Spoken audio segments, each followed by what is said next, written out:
Your surprised expression is just like what the memories recorded.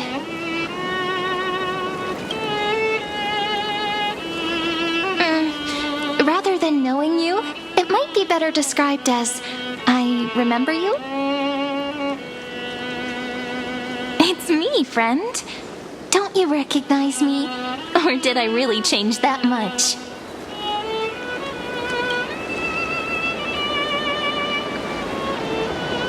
Maybe I'm both? Just kidding. If I had to choose, then I'm probably closer to the latter. It's pretty unbelievable for me, too. It's like I had a long, long dream. Cyrene's memories and Mem's memories, they're all tangled together. But when I woke up, there were only broken fragments left.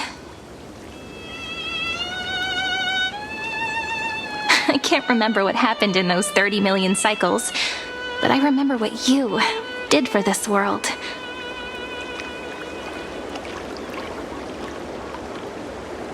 Like, didn't you wish for me to turn into a pretty girl back at the Grove?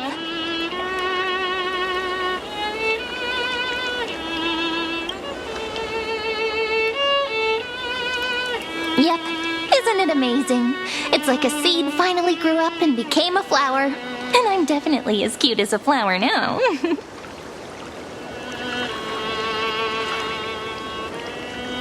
There's so much I want to say, but unfortunately, this isn't the time to reminisce.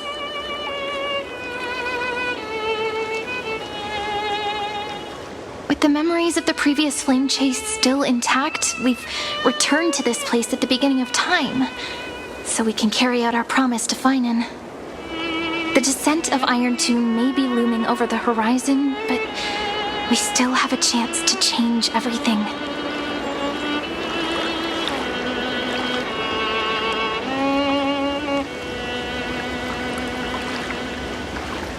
Ide Silicii is so quiet. In Cyrene's memories, she always sits alone by the lake, gently swaying on the swing, like she's waiting for someone.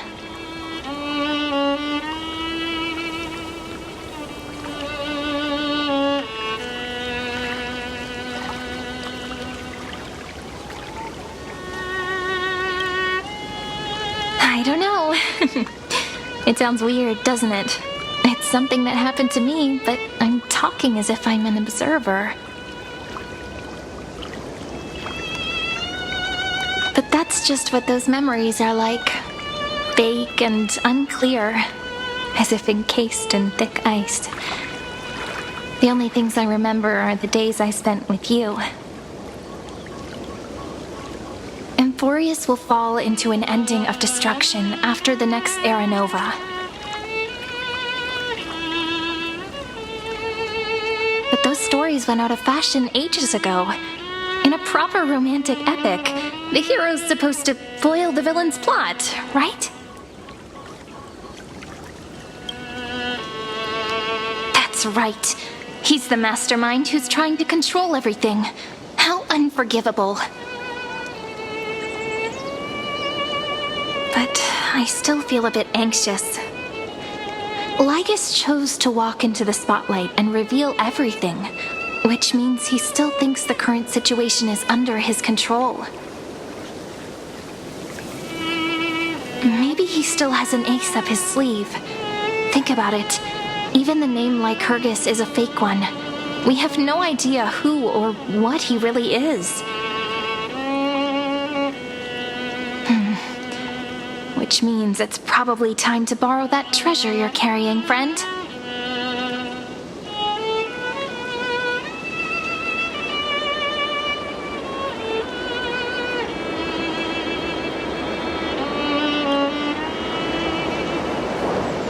Yep, that Intellitron friend did say, when required, it can also serve as a bridge for communications between the internal and external world.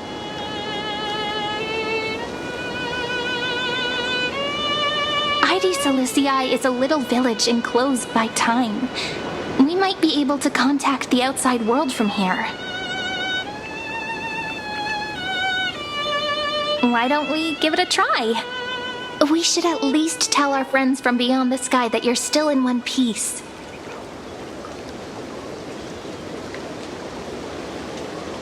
Firstly, we need to find a well-hidden spot.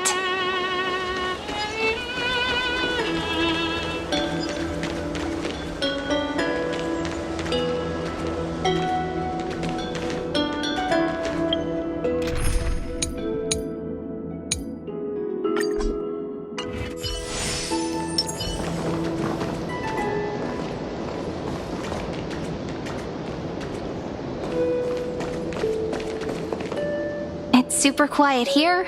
Sounds can't get in or out. Back in Cyrene's memories, this room was her secret base. No one noticed her practicing Orynyx's prayer here, or trying to speak with the gods in secret. But today's different, isn't it? We aren't trying to contact unreachable gods, but humans from other worlds. Real people.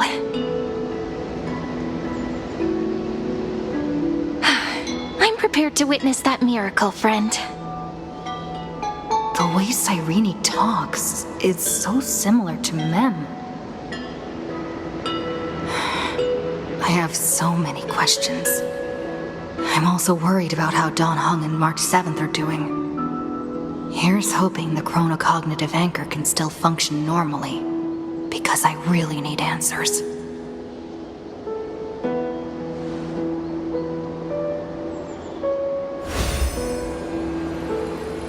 Signal strength, 14.8%. Dialogue window, 16 minutes 22 seconds. Prerequisite, no external interferences.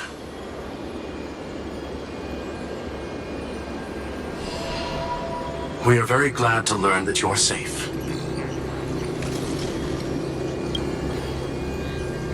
Pity. Now's not the time to celebrate. Having two geniuses standing here means you are in big trouble. Listen up, little one. The Destruction's eyes are gazing upon this place. No, I'm not joking, and no, it's not Droidhead. It's the real Nanook. Time is running out, so I'll explain in terms you understand. This world, Amphoreus, is in fact a testing ground, where the Lord Ravager, Iron Tomb, evolves through self-extrapolation.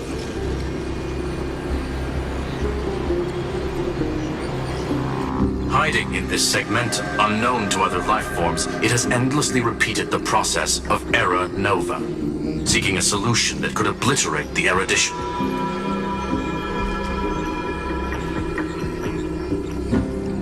For some reason, the experiment entered a prolonged state of stagnation. However, it has now restarted. Prediction. If effective intervention is not performed, Iron Tomb will complete its self-coronation in 14 system hours and initiate its plan to destroy the entire path of erudition.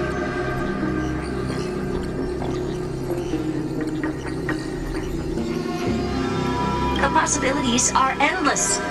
Breaking down interstellar communications, destroying the synesthesia beacons, returning cosmic civilizations to the Dark Ages, or even starting the third anti-organic war.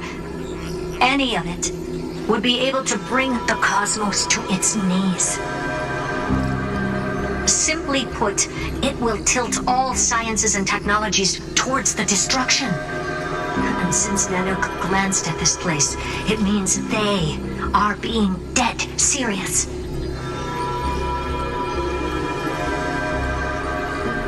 Based on info provided by the IPC, Iron Tomb probably isn't like Selenova or Zephyro, who are overlords ascended from human beings. Instead, Iron Tomb is an algorithmic sequence. It can be anywhere, as long as there is a receptacle for its calculation. The version of Iron Tomb hiding in amphoreus is its source code, and this scepter is its incubator.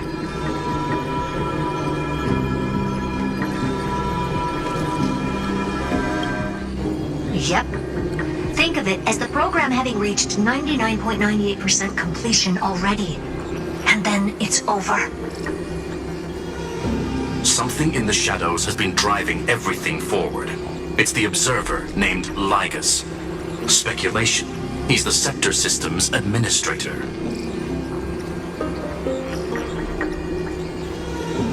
He wants Iron Tomb to break through the knowledge singularity.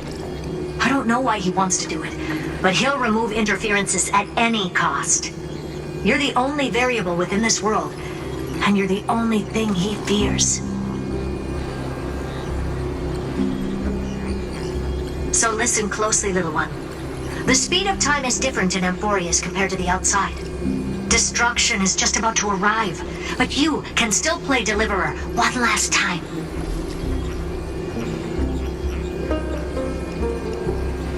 The cycles have already been broken. You've entered what is theoretically the last cycle amphoreus will ever be able to run. An Iron Tomb will break out of its prison as soon as the process of Genesis is triggered once more.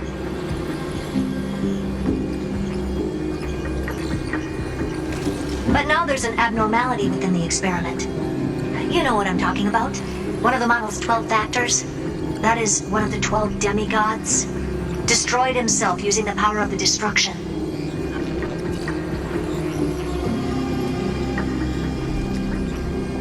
Fine and Signal disappeared from the cycles the moment Nanook cast their gaze this way. That means World Bearing's computational logic is currently flawed and bugged. Yet it's the factor directly related to the process of Genesis.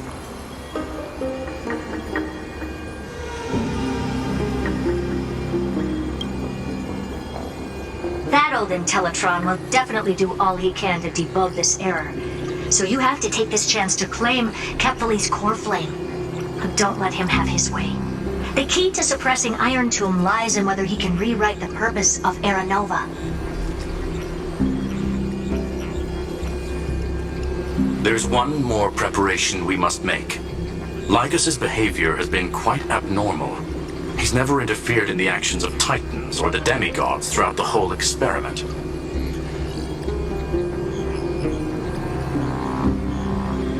Deduction. The Scepter has an extremely strict autonomous protocol restricting even its administrator. In amphoreus, this ultimate protocol goes by another name.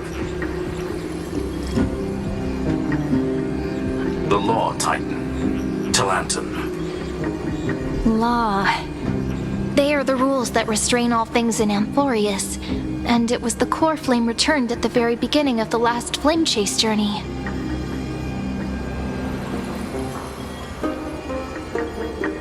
Why do you have another little pink one next to you? Huh? Her path chart is... Is there something wrong with me?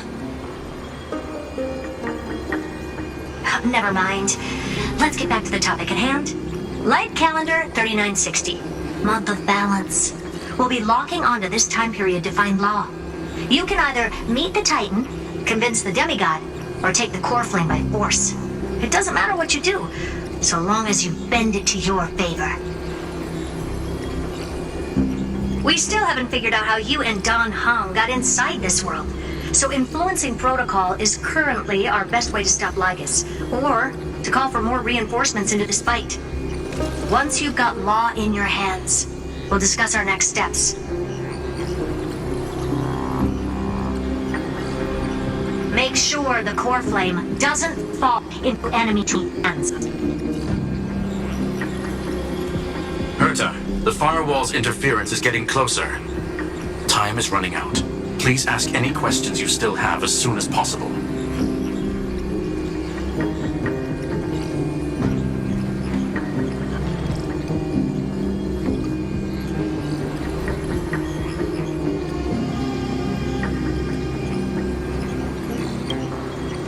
Iron Tomb can't affect the real world just yet. Don't worry. Himiko and the others are more concerned about your well-being than their own.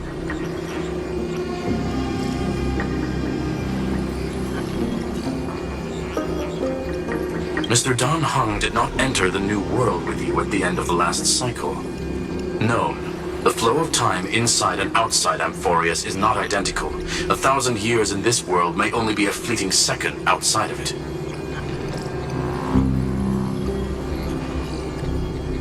conclusion, he is on his way back to the Express. Miss March's situation is rather complicated. Madame Herta and I can detect her signal, but cannot ascertain her location. What we can be sure of is that she's still in Amphoreus.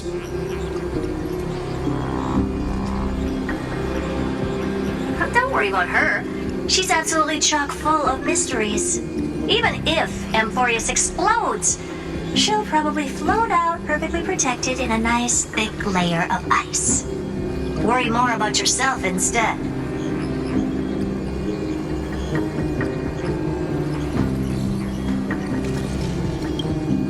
I believe in your capacities. The hands of the trailblaze can create miracles, and will certainly be able to snuff out the flames of evil. I'm not going to give any motivational speeches. I just hope you bring good news the next time we meet, little one.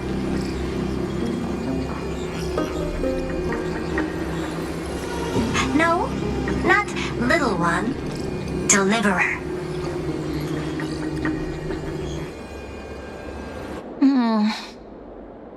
Those two geniuses certainly have memorable personalities.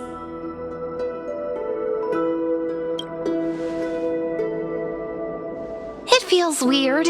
This all feels really familiar. Some of that conversation feels like it's about things I once... maybe it's because of Mem? After all, Mem's a memo sprite born out of your thoughts, friend. Maybe our memories somehow got tangled up together. Never mind. Let's focus on something more important with what little time we have. Just treat me as an ordinary girl with secrets, okay? Light calendar 3960. I remember that Talantin had already fallen by then, and the Chrysos heir who inherited that core flame is named Saridra. That's what's recorded in history, and the period we'll be heading to. We'll need to find Law and stop Lygus. So, we've at least got a solid direction, right? Can you give me a little bit of time before we go? I want to pack some stuff. There's so much more I need to take care of in this form, and I'm still getting used to it.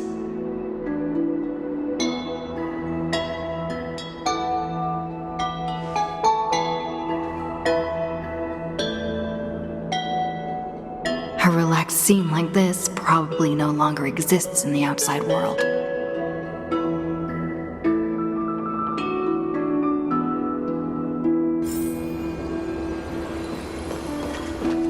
This is important, and that's also important. It's not gonna fit into my bag. Hold on, I'll be done in a sec.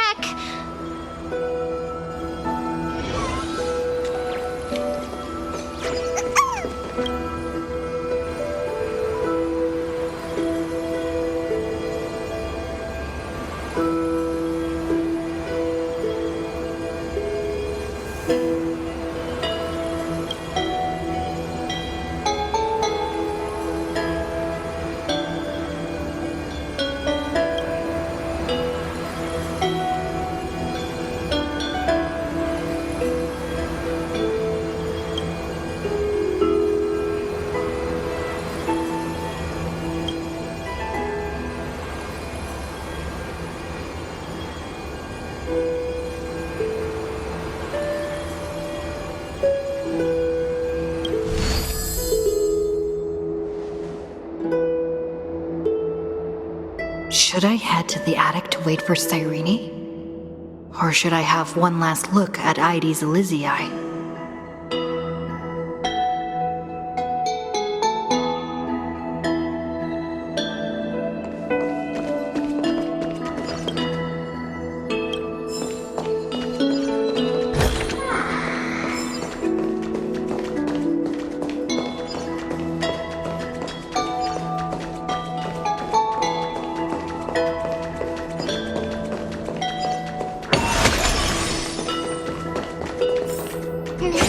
Déjà vu.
This village is where Finan's life started.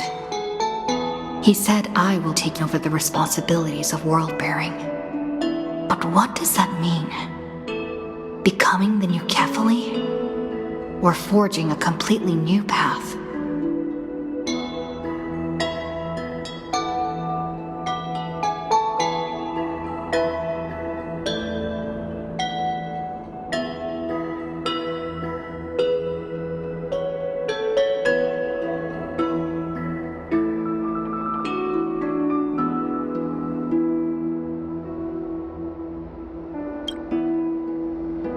Destiny must have brought me here for a purpose.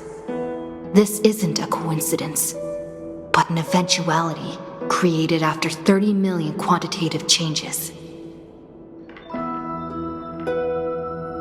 There's nothing to fear. I'm destined to play the most important role in this final battle. I've already beaten another Lord Ravager after all.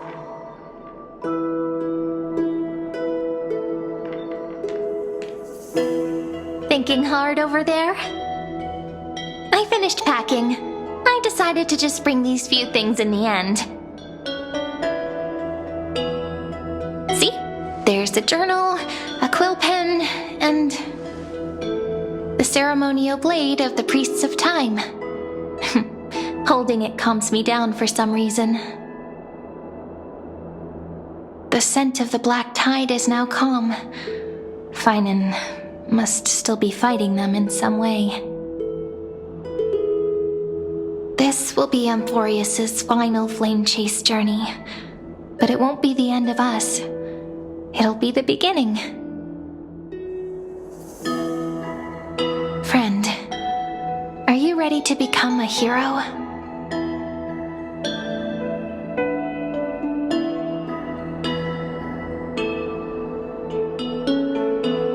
Just treat me like any other friend you have. We share a common goal and common enemies. And we may also share a common future. A future that has never emerged in any other cycles before. I believe in you, friend. If you still can't get used to it, just call me Mem like you did before. Just kidding.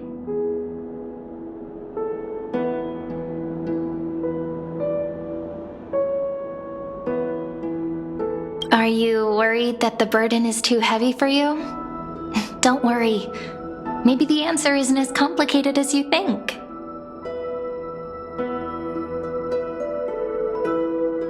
You've seen how every person regarded as a hero in Amphoreus was nothing more than a flawed human. They were just at the right place at the right time when the world needed a hero.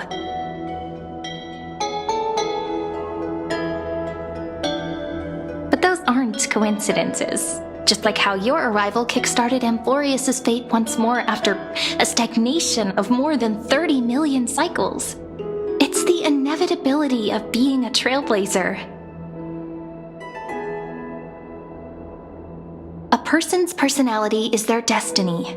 Your own hero's journey already started the moment you decided to board that express.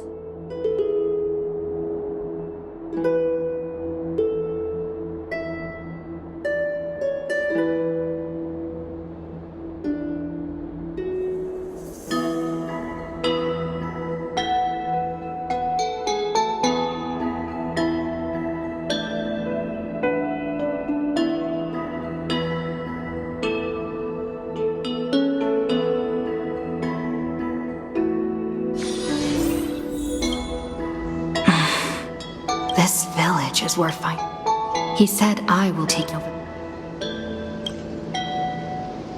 Destiny must have... There's nothing to fear. Thinking hard over there? I finished packing. See? There's the ceremonial blade. The scent of the black tide is now... This will be amphoreus' friend. Right? That promise might be far too heavy. But I believe in you, friend. The Trailblaze's duty has always been a heavy one.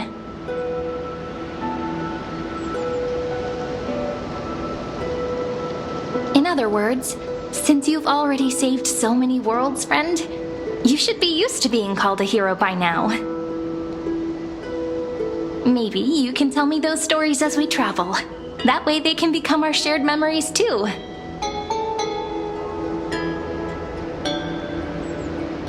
Let's trailblaze onward like before and create a future that's worth being remembered.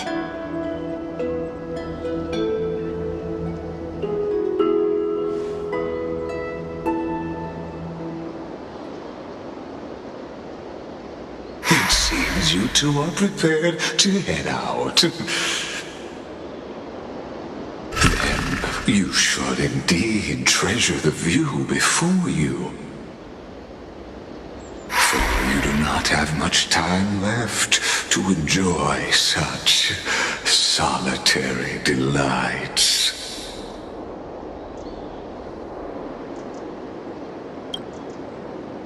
My apologies for disturbing your moment of repose. Before I express my apologies, please grace my abode with your presence. So I may demonstrate the full scope of my hospitality.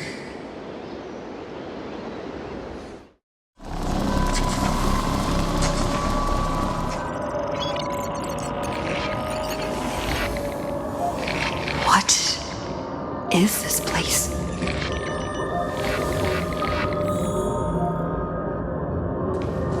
Farewell, then. May we... All shall bid farewell to one. And that person alone will witness the miracle. The light of the dawn device never fades. After I cross this river, it will be a tragedy for mankind. But if I do not cross, then it will be the end of me.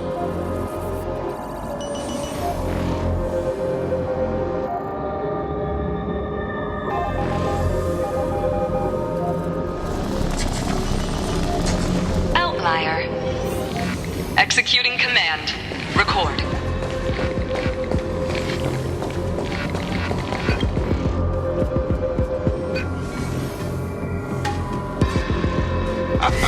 Oh, did that startle you?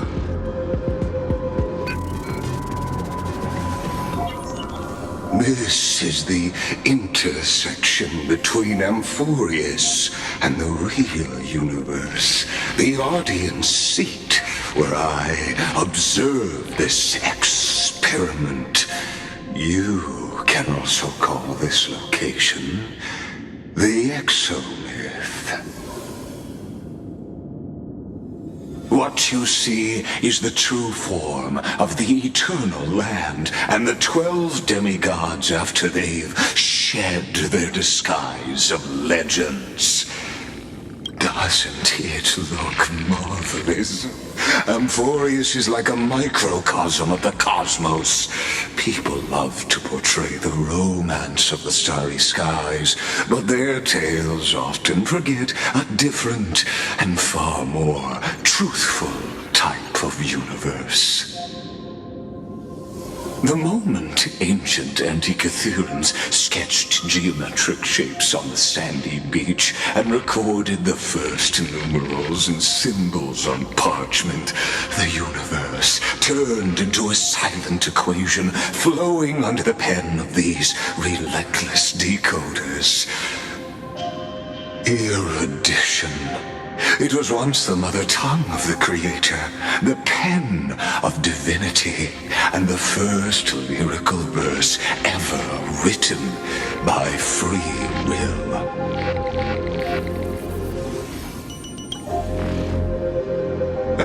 Seems like you are not in the mood for an idle chat. That is fine. I simply wish for you to understand that I have no intention of being your enemy. I have devoted myself over the long years to nurturing the scepter's extrapolations, hoping that the Prima Mobile would bud from within it.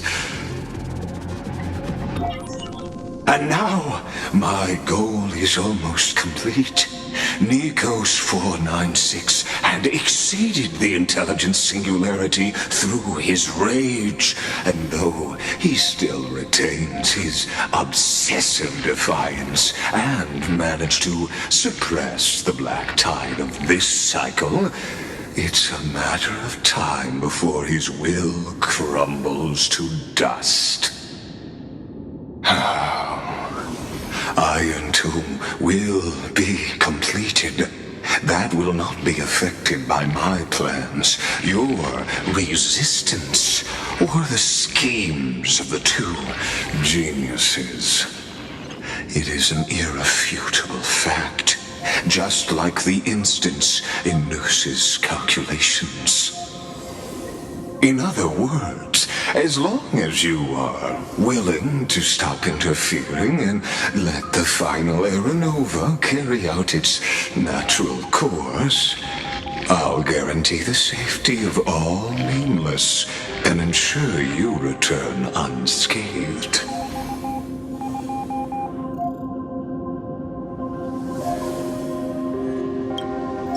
You've always had a choice, my lady.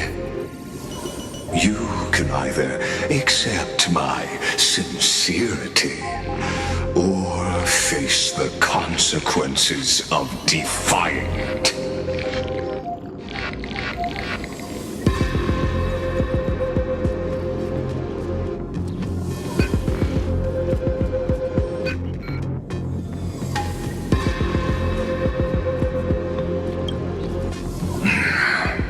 They've always been the product of the experiment, so naturally, they will perish when the experiment ends. That outcome was predetermined long ago, so I will not embellish such a regrettable conclusion.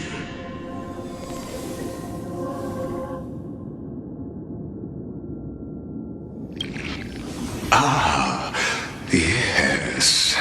I am aware of that esteemed lady's whereabouts. Her real identity is quite astounding. If you decide to accept my proposal, then I will do all I can to send her back to you.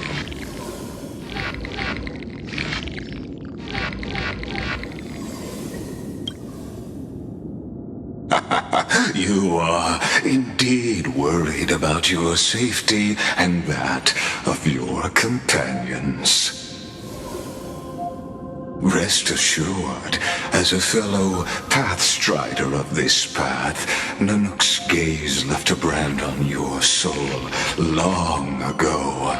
You harbor the seed of destruction within you. But you need to learn how to use it in the right way. That vital knowledge is also my bargaining chip in this negotiation between us. For there are few in this world who are truly capable of such a feat. And I happen to be one of them.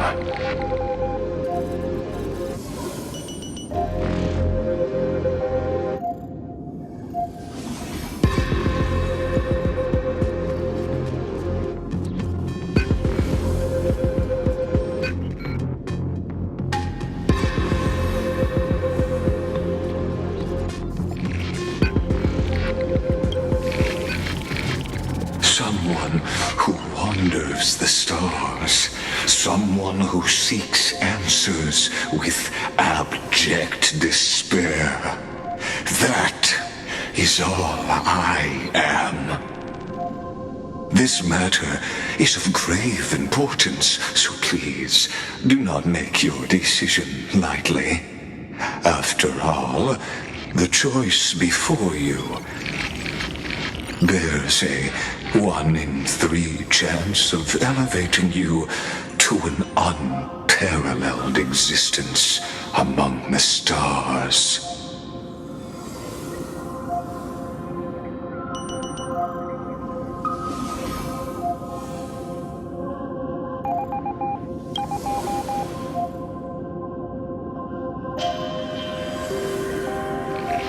I now see the full scope of the determination in your words.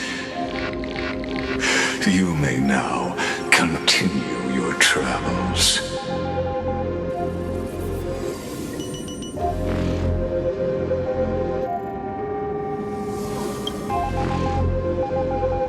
It seems you haven't realized something about this place. The exomyth is the erudition's domain. You cannot physically interact with me in any way in this place, and vice versa. As negotiations have broken down, there's no more need for us to remain in the audience's seat. Let's return to the theater called Amphoreus, where you will meet me once again.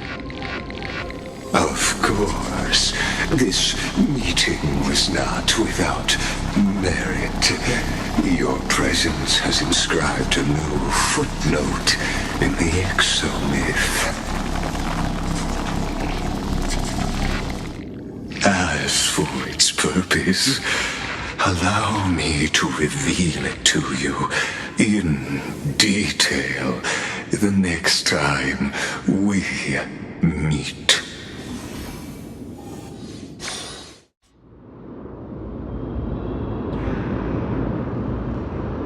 100 years ago, the flames of war consumed Akama.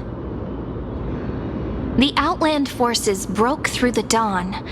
Golden blood flowed with greed, and enemies descended with Kefali's eternal slumber, painting the holy city's walls in scarlet. Its generals had vanished, and the elders prostrated on the ground. The throne of worlds kept silent to the pleas of the people.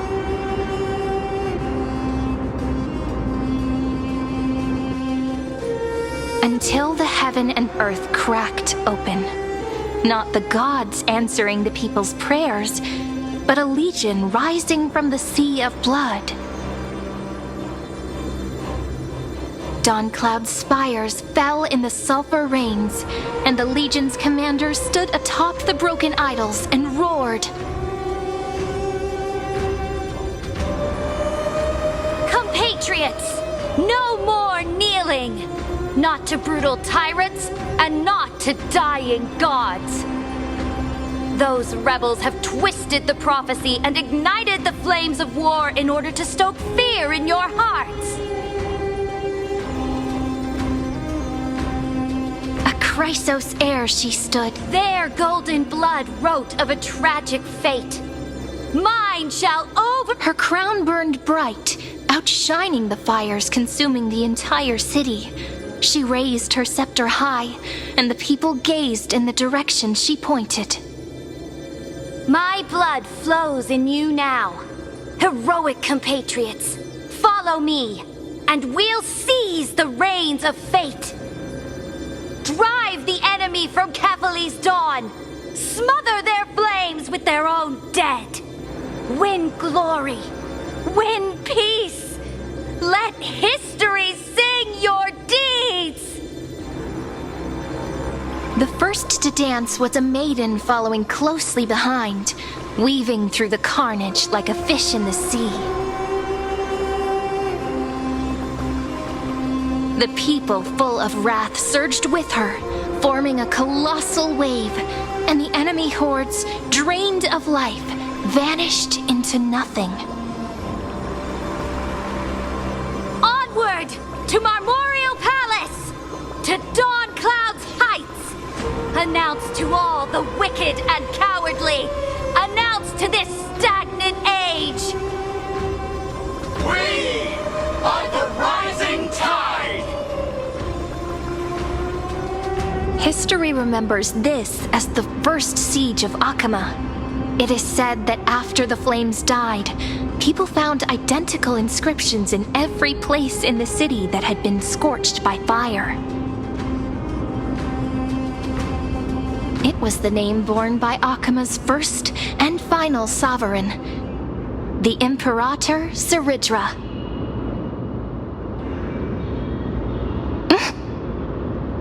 Friend, are you listening? Friend? Honestly, you were the one who insisted on reviewing history, yet here you are, dozing off? Wake up! Otherwise, I'll have to... Wake up! Otherwise, I'll have to...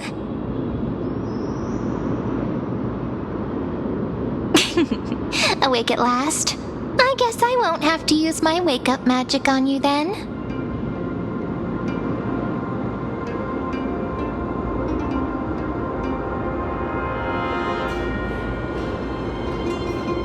What are you murmuring? Still lost in the past? We've arrived. A familiar place. The Temple of the Three Fates. If everything went according to plan, it should be shortly after Talantin's fall. And also the end of the first flame chase journey. Indeed, the first flame chase ended with the trial of Law. We must find the demigod and gain her trust before the core flame is restored. It'll be tricky, so let's pick up our pace. To Akama first. We can learn more from the crowds there. Tyrant! You and your butchers are not welcome here. Get out! Hold your tongue! Conspiring with Kremnos and plotting rebellion are crimes punishable by death. There are multiple voices, and things seem tense. Let's not get caught up in any trouble. Why don't we find a place to hide and observe from the shadows?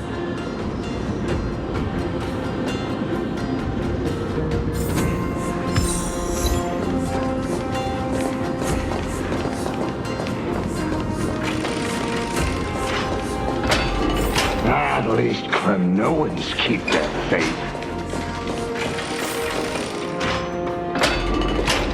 Wait, isn't that...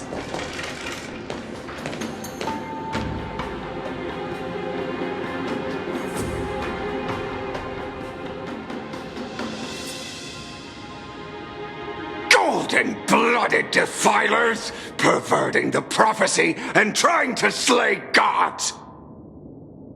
Stars beyond the sky? Gods who created the Titans? What kind of nonsense? Look at this broken world and see what your atrocious acts have done! What? Did he just mention the stars beyond the sky? But how is that possible? You impudent!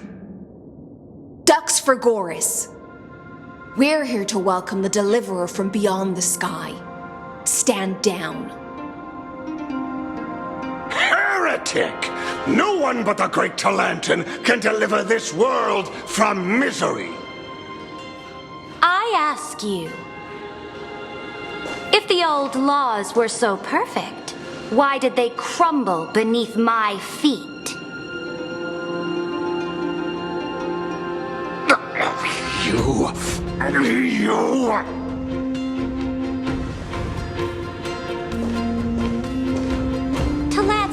is long gone. Now I am the law.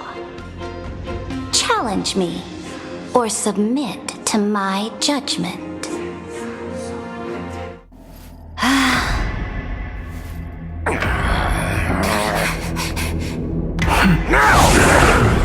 Silence!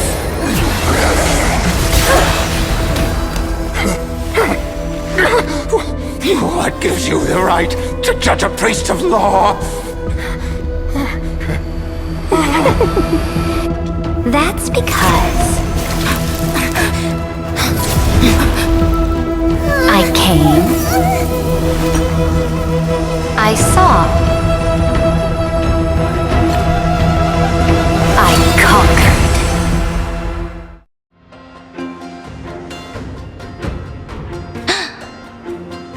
Ducks for Goris? Take the ashes of this man and scatter them in the temple among the crowds.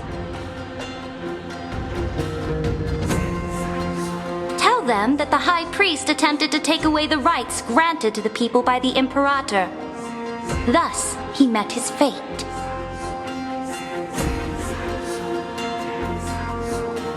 Yes, Imperator. Now, these two accidental guests. Dux Gladiorum, if you please. As you command.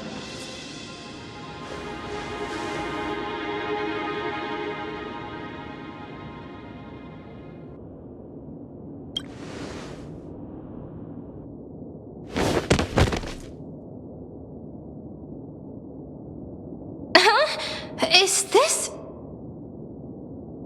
Correct, but not the kindness you know.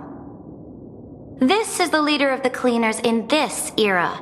Since the start of the Chrysos War, they've made it their mission to wipe out the Chrysos heirs. Even now, even after I've united all the city-states, these vermin still lurk in the shadows, hindering the Flame Chase journey.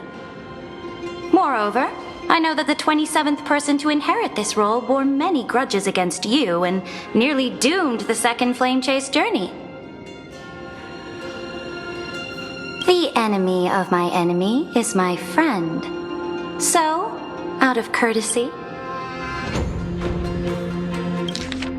The enemy of my enemy is my friend. So, out of courtesy, I present to you this corpse as a gift. Careful. Let's wait and see what happens. She's probably trying to scare us. For the sake of order, I am known by many titles. Flamebearer who ends wars, Tyrant of Dawncloud, Empress of the Holy City, and Imperator of the Flame Chase. But in light of your unique identities, I'll allow you to address me by my real name. Saridra. On behalf of my people and this land, greetings, Deliverer. If I may, how do you know her identity? As the little hostage prophesied, the Deliverer shall come from the future beyond the sky.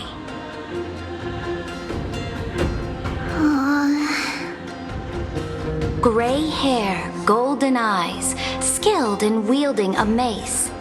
They would arrive in Yanisopolis on this day. There's no mistake.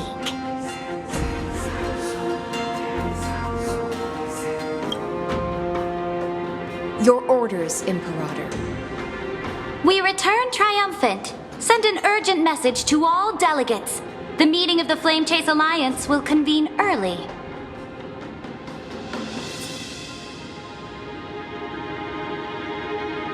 As for you two, Akima knows what you seek. We'll confer in the Holy City.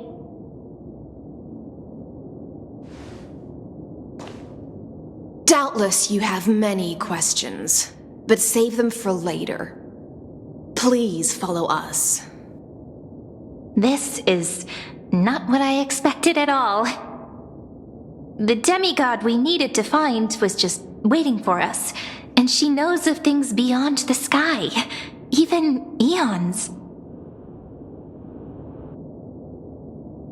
How could the this be so different from the previous 30 million amphoreus cycles? Who altered history?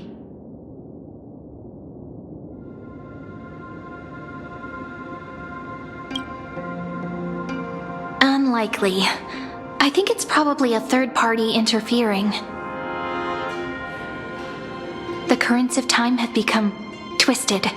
Regardless of who caused this, that Imperator came prepared. We're the ones at a disadvantage now.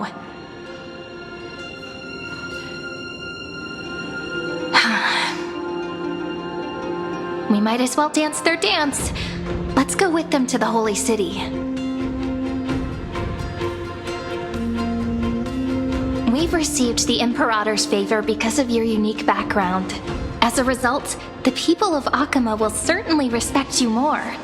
Just put that to good use, and add a bit of your experience and charm. Should be easier than last time, right? If we figure out what happened in this cycle, we'll be able to turn things back in our favor.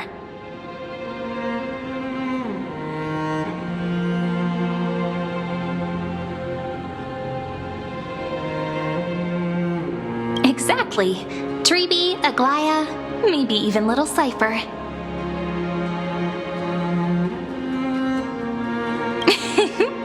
Calm and confident. That's the you I'm familiar with.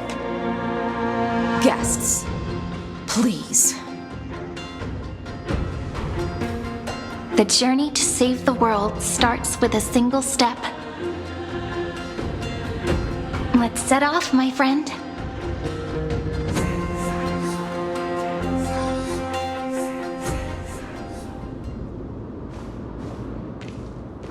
Hail to the Imperator! Hail to the Golden Heroes! Hail to the Deliverer! Told you, you're the headline act. All this spectacle is for you. Guards, your service to the Holy City is appreciated. How have things been? Castrum Kremnos once again struck the border. Dux Brumalis led her troops to repel the enemy.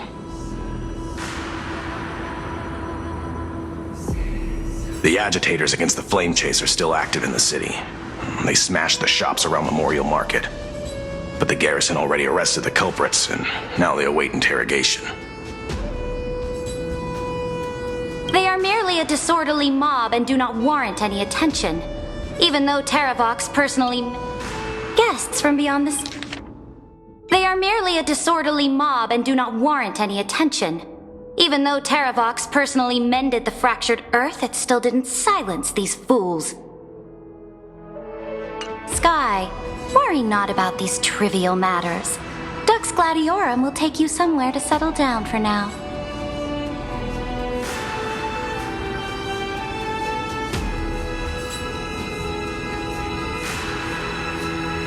Please allow me to introduce myself. My name is Hycelens, and I am the Dux Gladiorum who swears fealty to the Imperator, as well as the Knights Commander of the Achaemenid Alliance. Later on, the Imperator will invite you to attend the meeting of delegates to discuss the Flame Chase journey. Your arrival has convinced us that the future promised by the prophecy is certain. Under the Imperator's command, amphoreus shall break its chains and reach the world beyond the sky. With all due respect, what exactly do you know about us and what's beyond the sky? As a humble subject, I cannot freely express my own views to you. Please forgive me. I knew it wouldn't be that easy. Time waits for no one. Please come with me and rest now before the meeting later. Akama, under the Imperator's rule, is no longer in the shadow of war. Indeed, Dawncloud stands as the hero's residence. The Imperator put much thought into its design.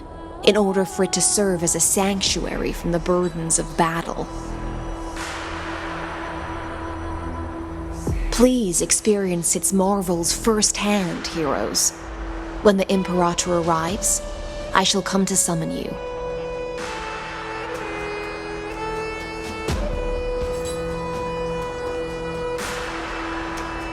High Steelens. No wonder she's the Knight's commander.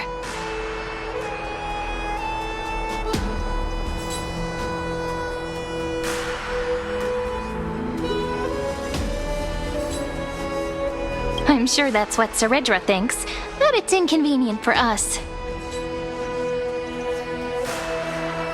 All right, we finally have some freedom to ourselves. Since there's still some time before the Alliance meeting, let's explore a bit. Look over there!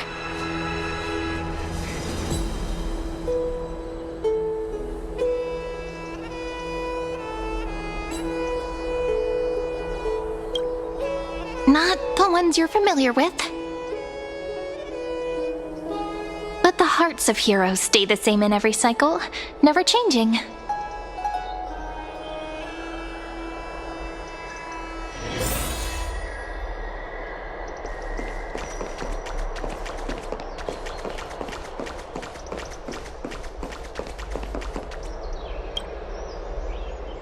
Dux Brumalis, our great Imperator, found the mastermind and executed him in public. Seeing that scoundrel burn to nothing should deter these miscreants from being so brazen again.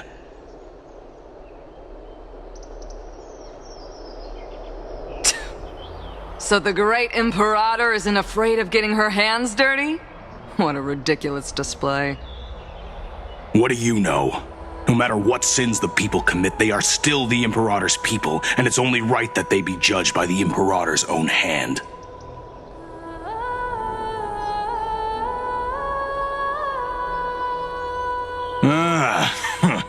Our distinguished trespassing guests.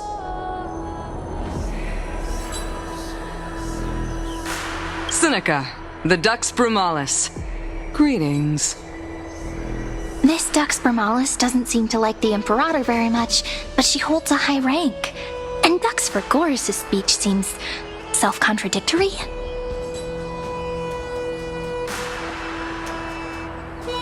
Let me see what I can get out of them. I'm Cyrene of Ida Cilicii. This is the Deliverer Beyond the Sky. We're new here and wanted to ask you, does this city host any other visitors from beyond the sky? We're looking for our dear companions.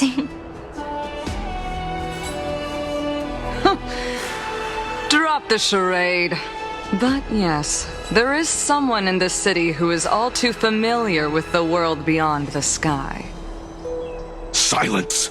The Imperator ordered us to keep that lord's whereabouts a secret.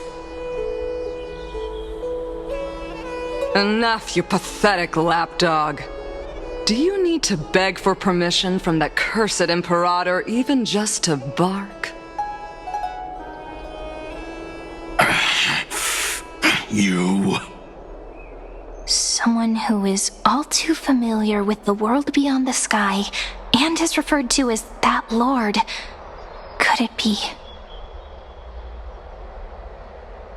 Looks like things are getting heated. Let's get out of here.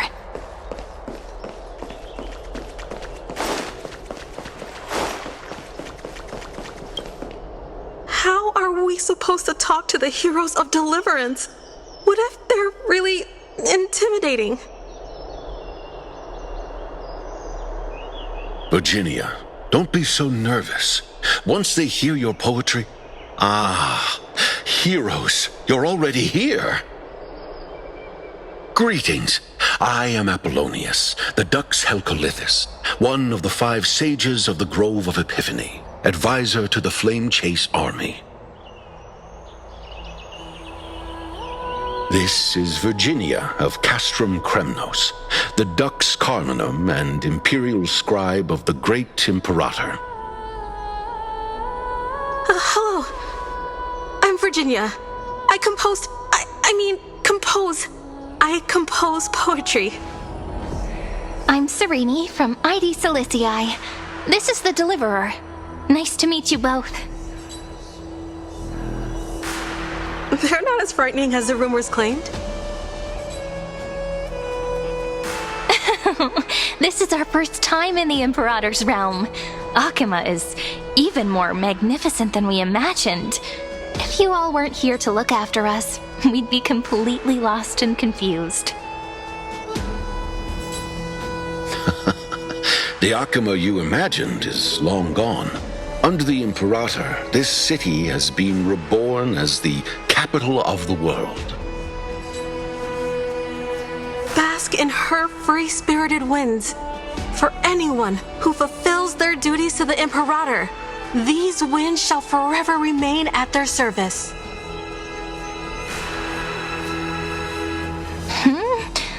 Those who are loyal do not need to. But what if... Consider the consequences of betrayal. But if you're curious, why not head to the lake and take a look? Those elders who lie at the bottom of the lake are the best example of what happens when you disobey the Imperator. The elders of this cycle were all... Looks like that priest who was sentenced to death wasn't an isolated case.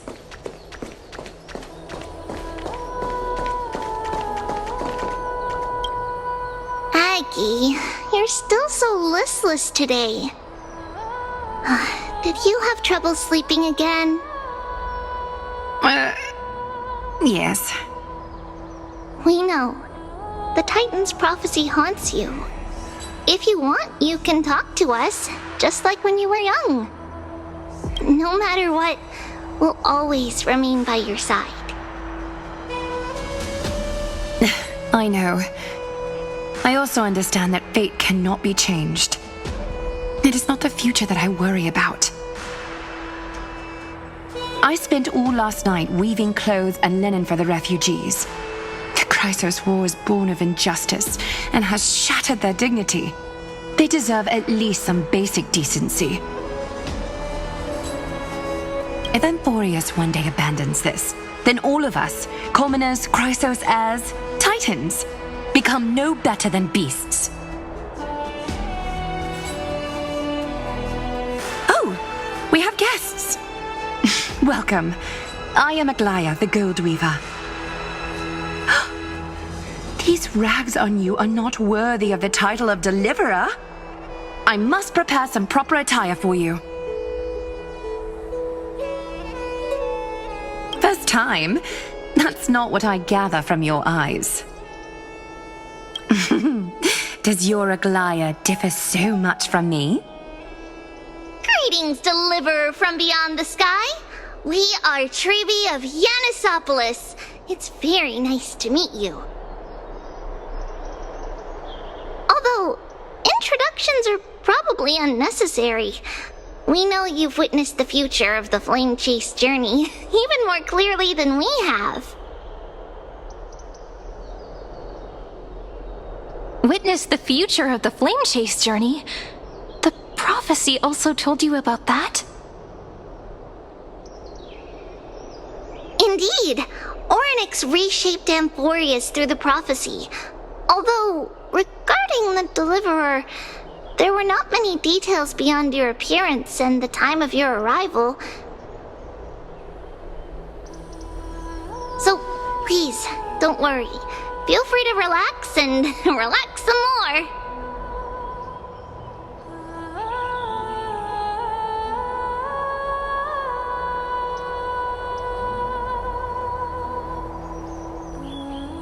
It was Orynyx who told mankind that the Deliverer from beyond the sky would descend upon amphoreus. More crucially, they revealed a future entirely different from the Aranova. Though we still must challenge the gods. In the time... This is also what the Great Imperator has been striving for all her life. Your arrival further confirms everything. Though we still must challenge the gods. In the Time Titans prophecy, this path leads not to a new world, but to the true starry skies.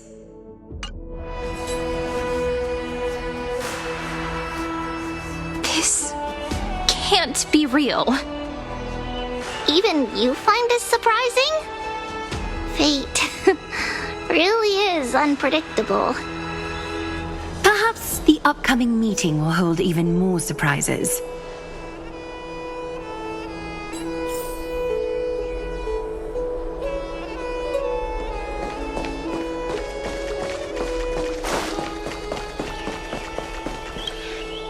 Little fish from beyond the sky, did you rest well? The Imperator and the delegates are about to arrive. If you are ready, please follow me to the meeting.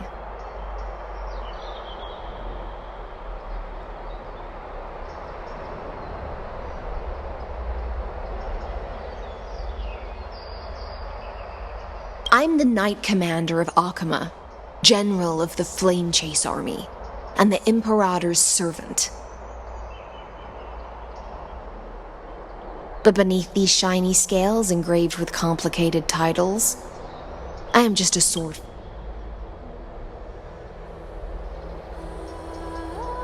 As you've witnessed, she is the Empress of Akama, the one who ended the Chrysos War and the leader of the Chrysos heirs.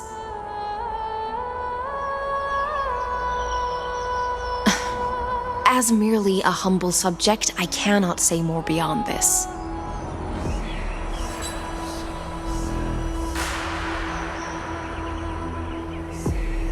The Chrysos heirs here constitute the elite among the Flame Chase army. Dux Helcolithist Apollonius and Dux Carminin, Virginia, serve as the army's advisor and historian respectively. One offers advice and counsel to the Imperator, while the other writes verses of her supreme glory. Dux Frigoris Labienus and Dux Brumalis Seneca are both formidable warriors, clearing the way for the flame chase with steel and storm. Dux Fatorum, the holy maiden who interprets the prophecy. Only the one named Trebi remains in the city. The Imperator once took them as hostages in order to unify the prophecies of the world, but they are now Akama's most vital prophets. Dux Goldweaver, Aglaya. Well, she dislikes it when people talk about her behind her back. You should get to know her in person.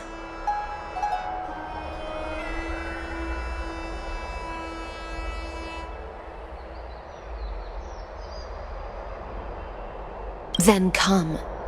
The Imperator reserved seats for you. I'm starting to feel a bit nervous about the meeting. Since Saridra is presiding over the meeting, it'll be a good opportunity to learn about the law's inclinations in the current era. Let's keep our ears open, okay?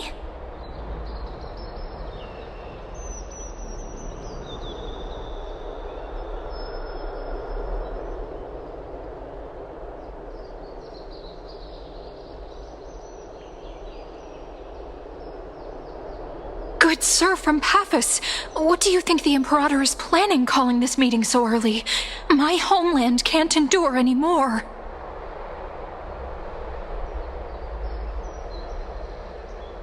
Who knows? First, she wants to hunt Titans. Now she says there are even greater calamities. Her madness is the greatest calamity. Exactly. Chrysos heirs, deliverers. What about us ordinary folk? How much are we worth in her eyes? Things feel pretty tense here. The history books said that the Imperator aimed 3 cannons at Dawncloud to make all the delegates obey her. Will history repeat itself in this cycle?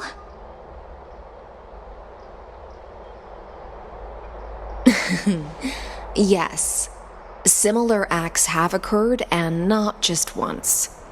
However, whether history will repeat itself, you'll soon see.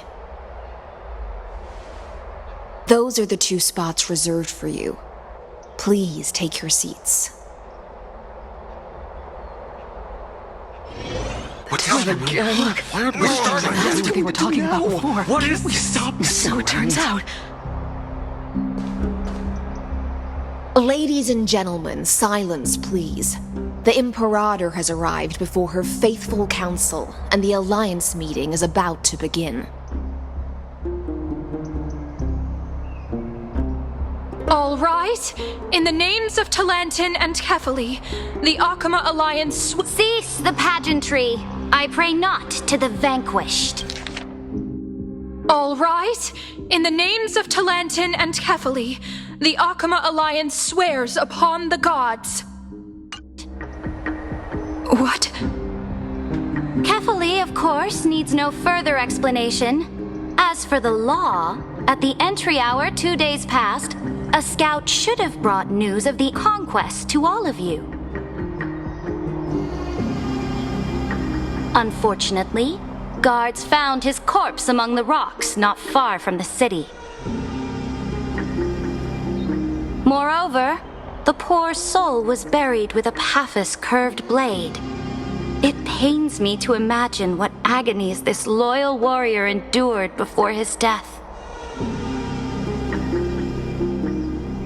Delegate from Paphos, do you have any insights? I know nothing of this. The evidence is irrefutable, so there is no need to waste your breath. However, let us set this trial aside for the time being. Witness, even within the most sacred and dignified council, there were those among us who wished to draw their blades, brazenly challenging the Alliance, seeking to shatter our hard-earned peace and unity. Fortunately, I uncovered this plot. Now, to protect this beautiful city and her people, the Imperator's legions are ready.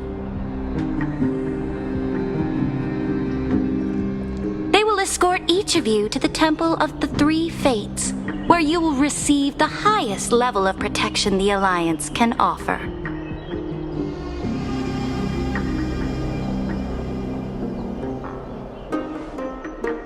Then, the Legion's warriors will join me in embarking on the campaign against Fagusa.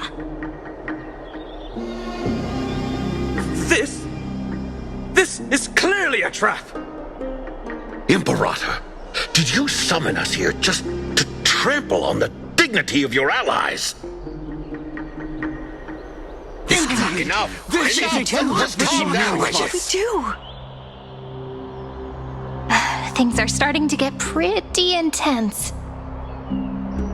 Comrades, you've all seen her true face now. According to the ancient laws of Akama, only with the consent of 2/3 of the elders can the legions carry out the commander's orders. The ancient laws. Didn't you destroy them long ago? You defected during the first siege of Akama, voted unanimously in favor of the Council of Elders restructuring, and just yesterday the decaying old laws fell with Talantin. The ancient laws. Didn't you destroy them long ago? You defected during the first siege of Akama, voted unanimously in favor of the Council of Elders restructuring, and just yesterday, you desecrated them with a blood-stained blade, and are no longer deserving of respect. But if you still insist on proclaiming yourselves defenders of the law, then be silent and offer up the highest respect to this core flame in my hand.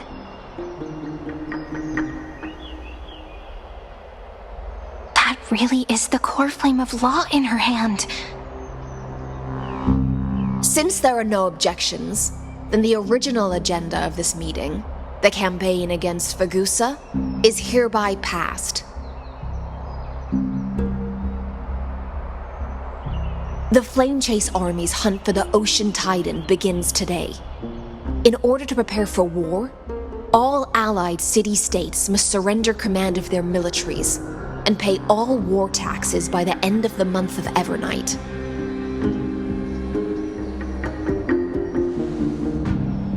At this moment, I would also like to introduce to everyone the newest honored guest to join our alliance. The Deliverer, revealed in the prophecy of time, has descended from beyond the sky. With her aid, we shall shatter the chalice of plenty and return Fagoos's core flame to the holy city. Please save us. Stand this. Absurd. Simply absurd. A deliverer from beyond the sky. This is just like that prophecy about slaying gods. It's a lie you've used to grow your power. Ladon has already sacrificed countless soldiers. And now you want me to send even more of my brothers and sisters to be used and discarded by a tyrant?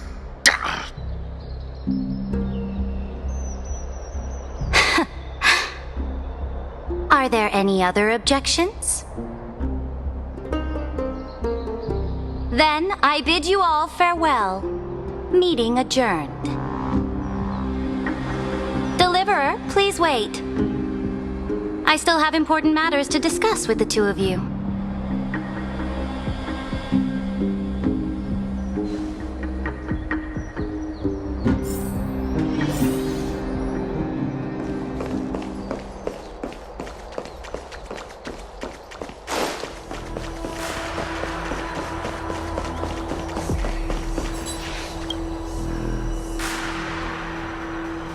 I apologize for that farce of a meeting. It must be tiring dealing with so many people every day, Great Imperator. Tiring? You're mistaken. Moving chess pieces, placing wagers. This game of strategy adds a dash of color to our heavy fates, much like how rule and conquest are always accompanied by sacrifice. Is the war with the Titans also part of that sacrifice? After I glimpsed the secrets of this world, no, the secrets beyond the sky, the divine authority of Amphoreus no longer held any significance. Let me ask you, Deliverer, is it true that beyond Amphoreus' sky, there are magnificent deities called eons?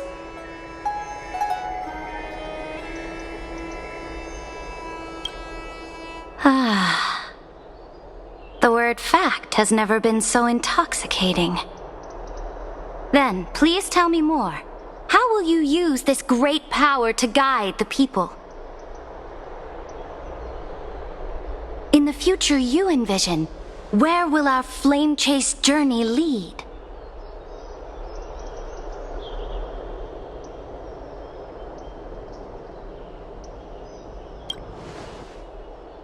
Oh? What you require now is the power of law? Exactly! Just as the prophecy foretold, she is your deliverer from beyond the sky, and she also has reliable allies.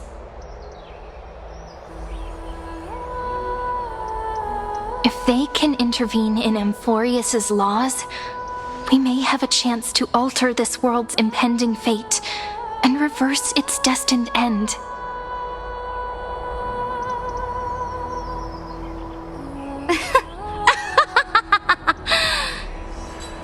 Very good, Deliverer. You have courage to say such presumptuous things, even knowing that the inheritor of the law stands before you.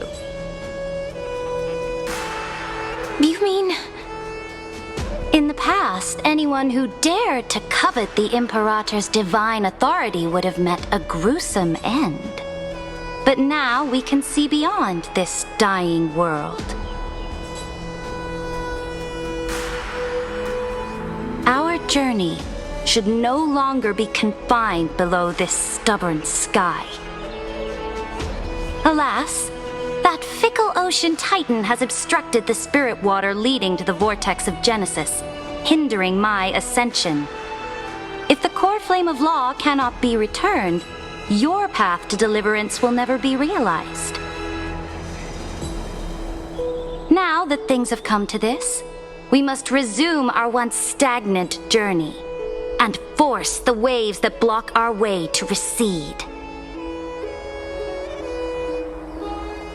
So, you agreed to cooperate with us? Cooperate? Forgive me, but I never cooperate with anyone. Though I will permit you to join me as subjects, and together we will forge the most perfect law. This is... the Flame Chase Medallion, a symbol of the Flame Chase Army. Every noble in Akuma carries one. This medallion represents the will of the Imperator herself, and you may act freely within the city with it. Before we embark on the crusade against the Ocean Titan, you should rest in Akuma for a time.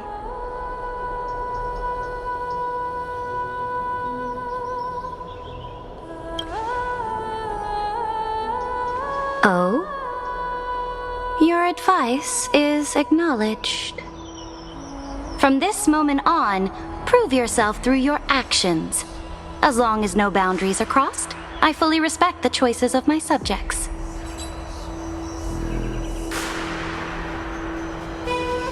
May your journey reach that sky full of stars, Great Imperator. Your attendant certainly knows how to curry favor. Go now. Take a bath first. You two... reek of seawater.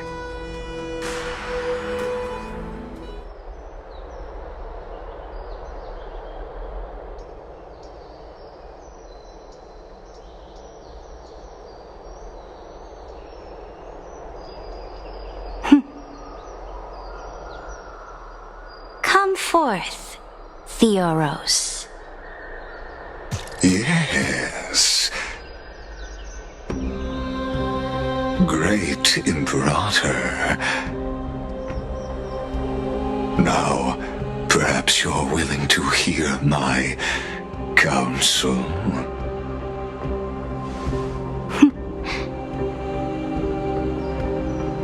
Those two arrived just as Orynyx described, and just as you said, they showed a thirst for law. At least this proves that my judgment was right. Sparing your life was the correct decision. You've once again confirmed that your wisdom is no empty boast. Now another choice lies before you. With whom shall you ally to tip the scales of law? Me or that? Now another choice lies before you. With whom shall you ally to tip the scales of law? Me or that deliverer?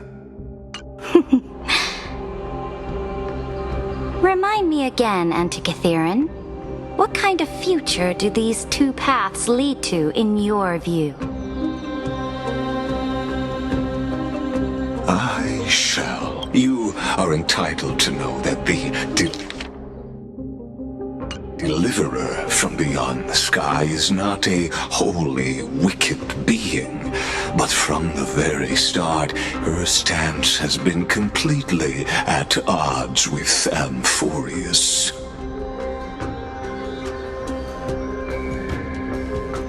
The road they have chosen will bury Amphoreus' grand aspirations.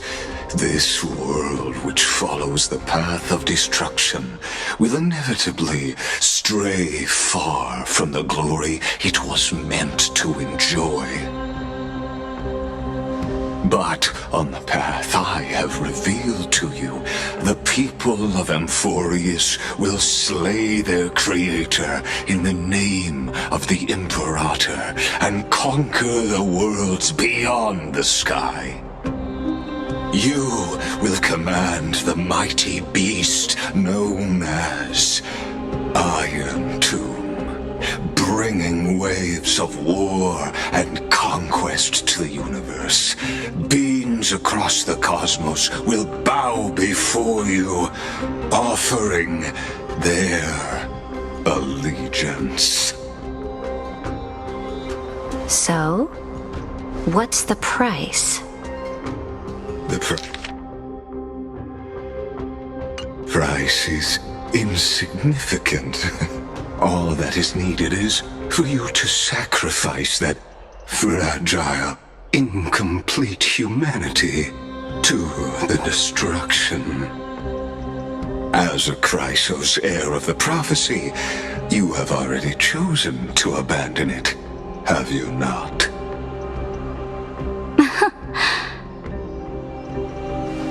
Off you go, Theoros.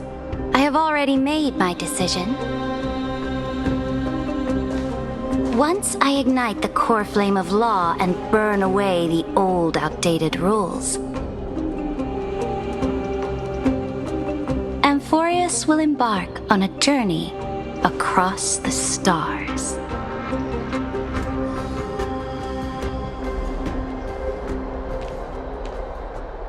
The Imperator is quite forceful. She didn't give us any chance to ask questions. And she's clearly hiding something. What do you think?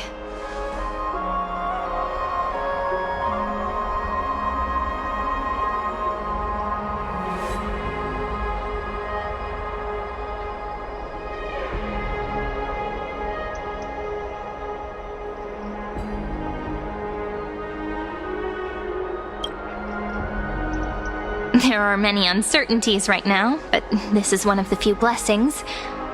Still, the atmosphere in Akama, it's so unfamiliar. And it's not just the Flame Chase Alliance talking about the world beyond the sky, but the whole city. We should also discuss our findings with our friends from beyond the sky. Then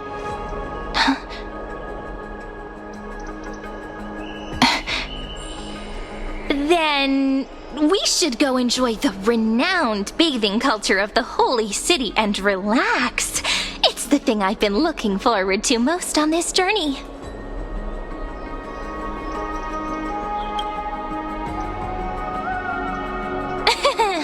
Work and rest are both important. You see, everyone agrees, right? So someone's watching. Can't let our guard down for a second. Let's use taking a bath as an excuse to find a quiet corner to update Madame Herta and Screwlum on our progress.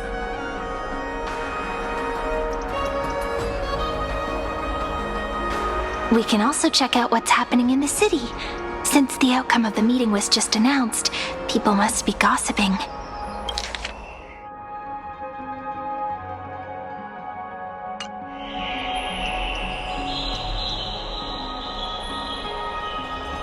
We can kill 3 birds with 1 stone. Let's go.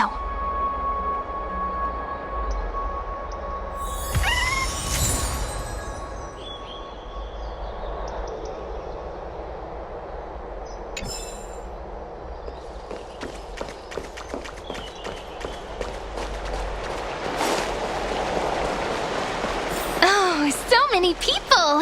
The holy city is so lively.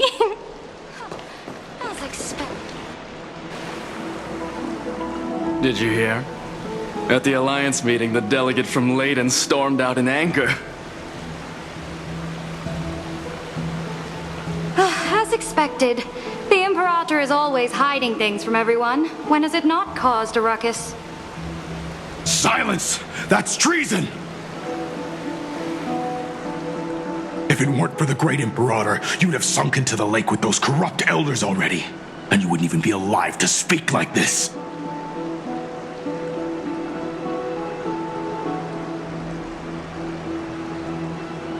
Oh no. It's the Imperator's loyal dog. Let's go. We can't talk in front of this guy.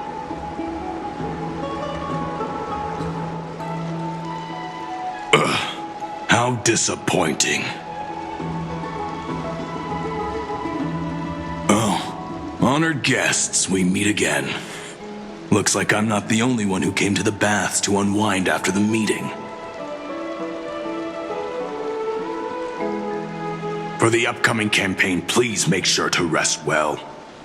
I am Dux Fragoris, a trusted officer of the great Imperator, willing to fight alongside the Deliverer in the coming battles. Ugh. Another war? Ever since the Imperator took control of Akuma, we haven't had a day of peace. Idle chatter. The atmosphere is a bit tense, with rumors flying around the city. You must be troubled. My apologies.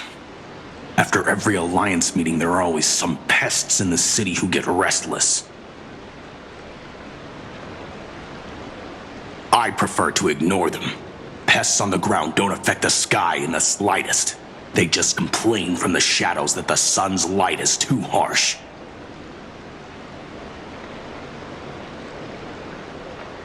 Besides, the Theoros has already promised the Imperator her fate. And these clowns will eventually realize their foolishness.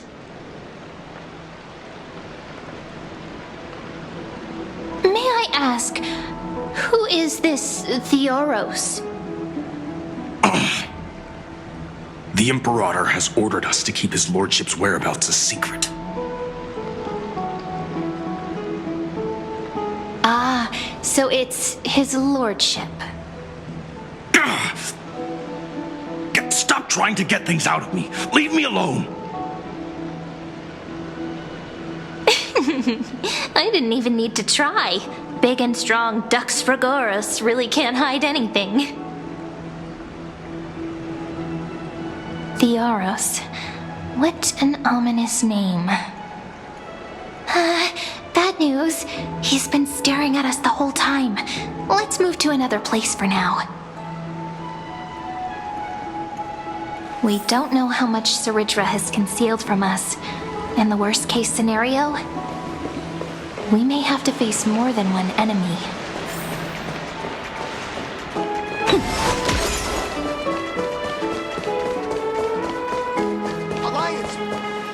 Alliance meeting?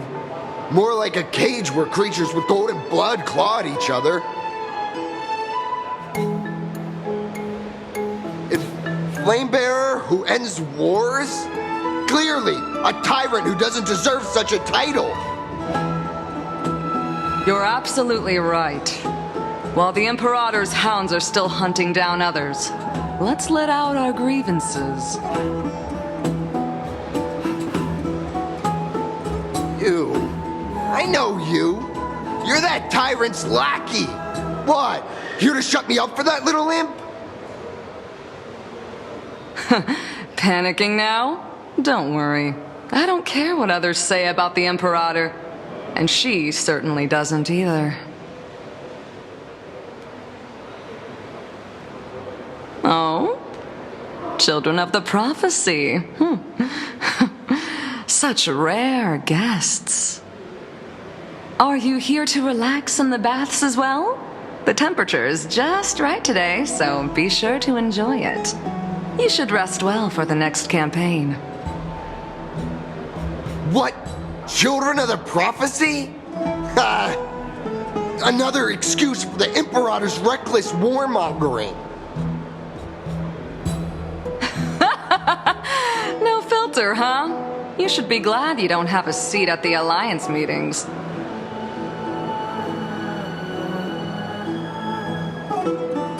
by the way, if you still want to bathe, hurry up.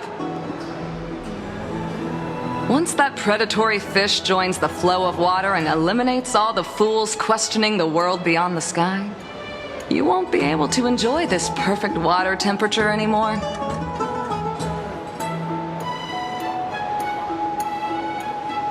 Seems like there's more to Dux Bramalis's words than meets the eye.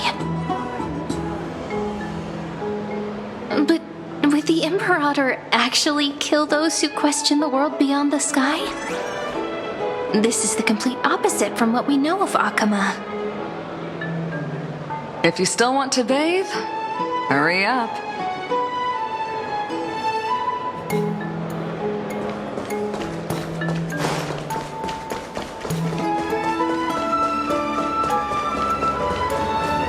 Everyone in the city is These two are... So many guests today. Let's see who's here now. Two distinguished guests of the prophecy. One a clever and adorable warrior. The other, also quite heroic. Ah, heroes. I didn't expect to meet you again so soon. How fortunate. It's a pleasure to see you again, Dux Helcalithist and Dux Carminum. You two are inseparable, aren't you?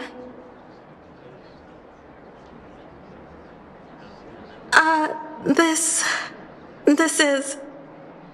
Oh, she wants to find someone to help with research for her new work. I'm the far-seeing eye and all-hearing ear of Akama. I see and hear every single thing that happens in the streets and alleys of this place. I'm the perfect partner for research.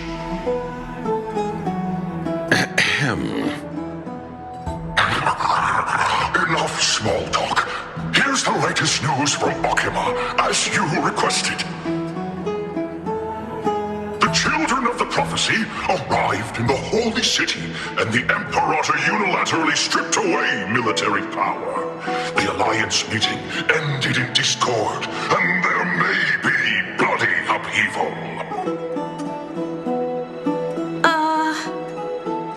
As expected. I get the feeling you might have embellished a bit to keep people's attention. I swear on my stone mane, I would never do such a thing. But if you wish to quell this terrifying news, perhaps a more explosive topic would help. Never mind. While the influence of rumors can be minimized, the fact remains that the great Imperator did swiftly consolidate military power in an almost threatening way. It's undeniable. Heroes, I know the Imperator's way of doing things may seem... I can't comment on... Heroes, I know the Imperator's way of doing things may seem a bit autocratic to outsiders. But soon, you will witness her blade dance with enemies on the battlefield. On the source of her loyalty. But when that blade is drawn, you too, as bright as you are, will surely see the deep thoughts beneath her exterior. The Imperator's blade. Is he talking about Miss Hysealan's? I sense some unease in Dux Helcalithist's words. It seems the Imperator and Miss Hysealan's share a much deeper bond than the others do.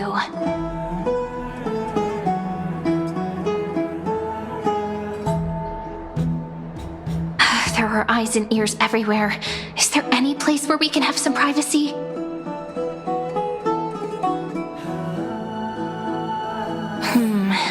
To understand the Imperator's secrets, we have to get past Miss Hysealan's.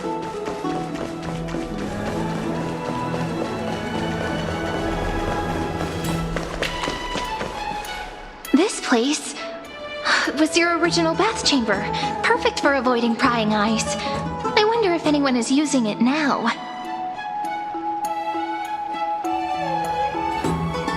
Huh? This smell is... Wait, don't go in yet!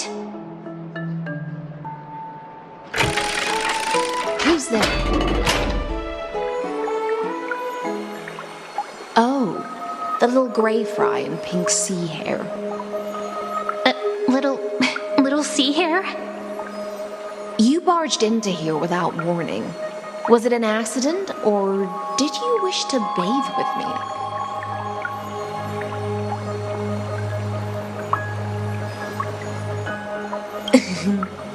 Is that so? That your eyes shine brighter than pearls? Sorry, we didn't mean to disturb your bath. We'll leave now. It's no big deal. There's no need to panic. This is the natural state for me. People on land force themselves to wear clothes, adding unnecessary constraints. Forget it. If Duck's Goldweaver heard that, she'd scold me again. All right. Please make yourselves comfortable and wait a moment. Let me first wash off the blood of the hunt, and then I'll attend to you two.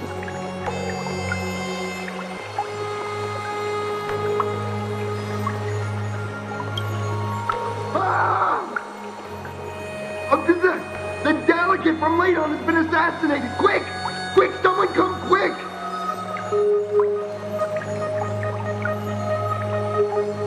The broken crab shell surfaces. I was worried it had been washed away by the current.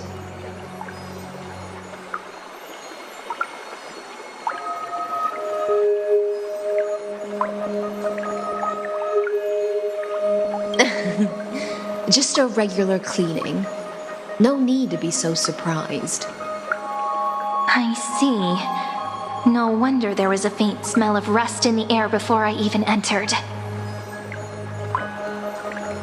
Why? Is it because the Ladonians refused to contribute troops to the flame chase journey?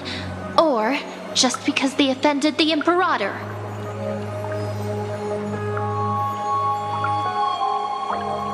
Because the new era of the flame chase doesn't tolerate stagnant blood. For the ignorant masses who cling to outdated laws, only bloodletting can wake them up.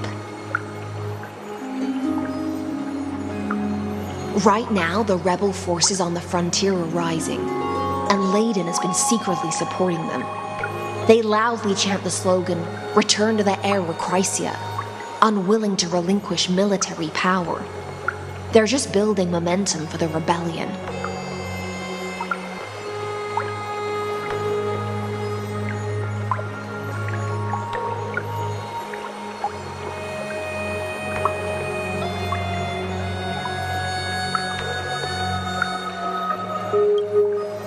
Thinking is a right given to citizens by the Imperator. I won't interfere with your thoughts. As long as you don't try to reverse the current of the times, you and I will both be free. But, Miss Hycelens, I can't even hear the slightest hint of joy in your words. Because I've already tasted ultimate freedom. Long ago, I lived in the sea. In that lightless abyss, far beyond civilization's reach, the great fish consumed the small, and when the great fish perished, their bodies became sustenance for the newborn, nourishing the whole ocean. This is the tide that carries civilization forward. Anyone may be devoured, or meet the fate of inevitable decay. Are you suggesting that ultimate freedom is in fact the cruelest fate for life? I only mean that if life wishes to preserve its dignity, it must first be bound by the law. There's no need for me to say more, Little Sea Hare. Whether the Imperator's law can guide the schools of fish and lead us to a truly free ocean, let us wait and see. But for now, let's pause this heart-to-heart. Another fish has come, following the scent of blood.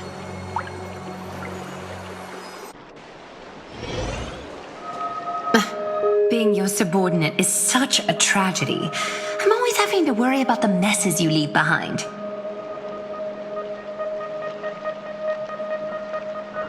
It's simply our duty to the Imperator. All ready to go in an instant. Miss Hycelens, you truly are impossible to predict. Yet you, a golden trout who's always busy all day, suddenly have the time to... Do you think I wanted to come? Yet you, a golden trout who's always busy all day, suddenly have the time to visit me? I suggest you burn some more of the incense offered by our allies, lest my creations be tainted by the reek of fish.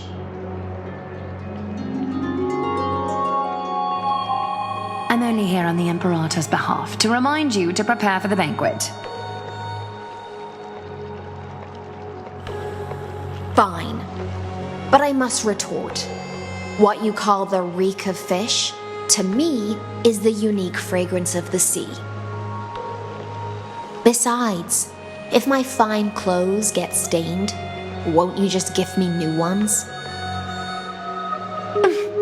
I won't.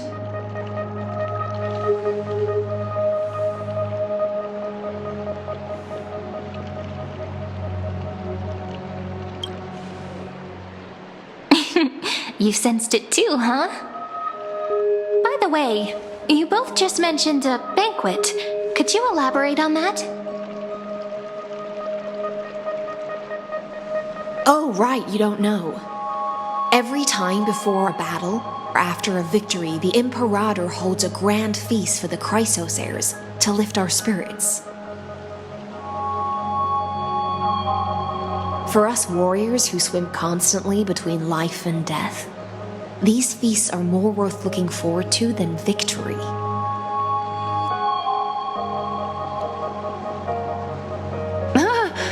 A banquet to prelude the hunt for the god of banquets, and honey brew as a tribute to commemorate the ancestor of honey brew. How absurd. Don't look so grim. All has been decided. Since it's a banquet for Fagusa, why not take a leaf out of the Titan's book? Live in the moment and enjoy life to the fullest. I'm not as carefree as you. That little Dolos kitten is already causing enough trouble for me. And on top of that, I still have tailoring commissions to complete.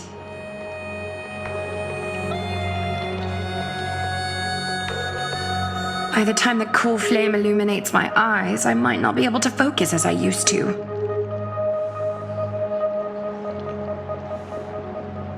Glaya's eyes. Curious about these eyes? People often compare them to jewels. But I've already made my decision to ask romance for eyes that can see everything. I wonder what this world will look like when I take the divine authority.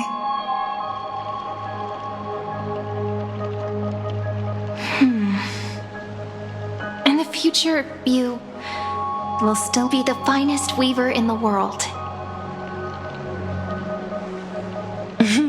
Is this also a prophecy from the Three Fates? It's even more accurate than a prophecy.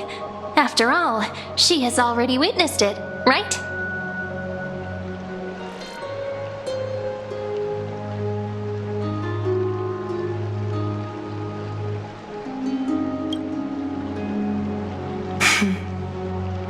Become a demigod and lose your humanity.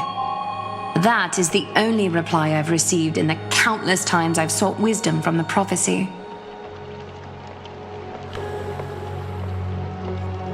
But destiny's fragments are like stitches. Before they're threaded into splendid garments, no one can see their true charm, can they?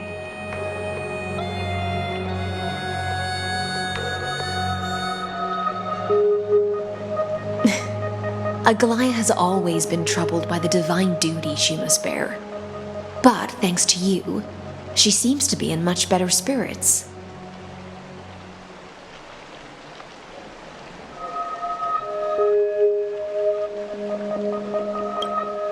Just as she knows how the spinning wheel trembles, I can sense the smallest changes in the damp air. As for whether we know each other well, I've swum beside her since she was a child. Most of the time, I can understand the whispers in her heart. For those words she was too shy to say herself, I'll raise a glass to you on her behalf. Now, I leave this bath chamber to you. Rest well and prepare yourselves. After all, every time we drink and talk could be the last celebration we have in this life.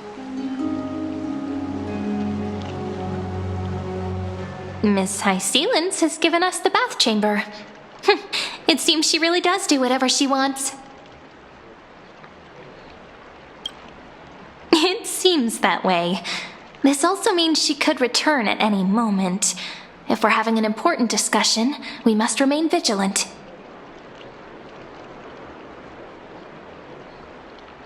So, let's seize the opportunity and report our current progress. We don't want to keep everyone beyond the sky waiting.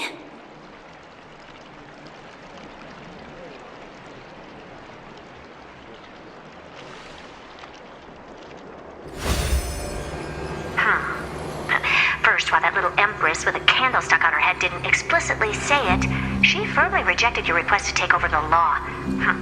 Fair enough.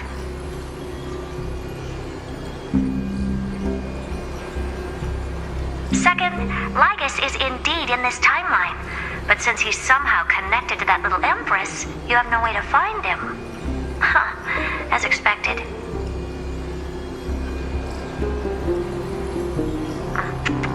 The road ahead will be long and difficult.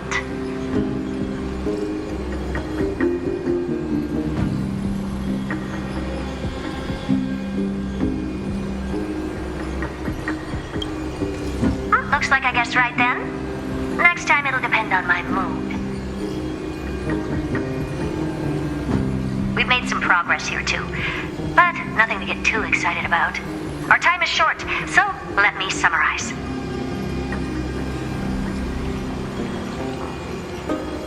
Concerning the origin of that Intellitron, the firewall he created uses Catorzane algebraic expressions. But ever since Aiden invented the 9-worded formula, this kind of mathematical logic no longer exists in the cosmos.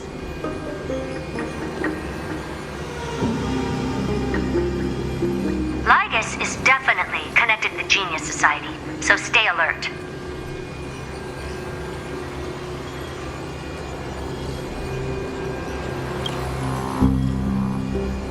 We can first exclude Droidhead themselves. They specialize in minding their own business and wouldn't intervene personally. But Screwy and I are still eliminating possibilities one by one. Currently, the most likely candidates are these few. The Lord of Silence, Acha, the 2 Ruperts are also possible. But it would be too boring if it were one of them.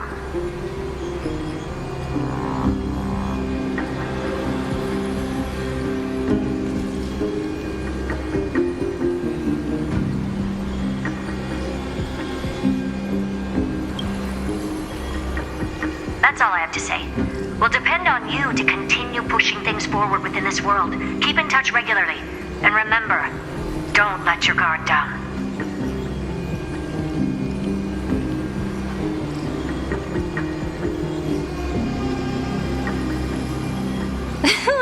Madame Herta is a real whirlwind. Well then, let's use the banquet Aglaya mentioned as our next starting point. Ceridra's trusted followers should all be present at that time. It'll be a good opportunity to get closer to them.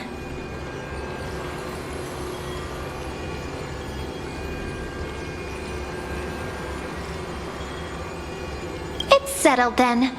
With our great teamwork, we'll be able to deal with anything that comes our way.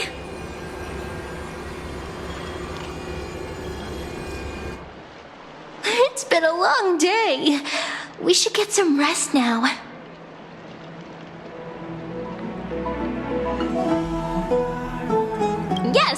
Let's get ready for the banquet.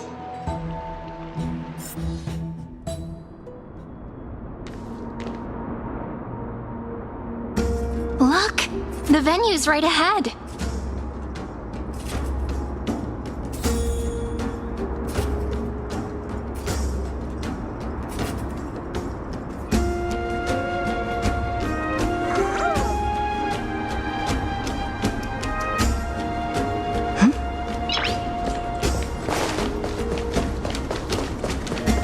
And I can even hear singing. It feels so romantic.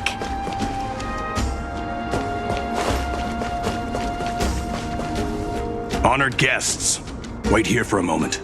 You must surrender any personal belongings you have on you before entering the venue.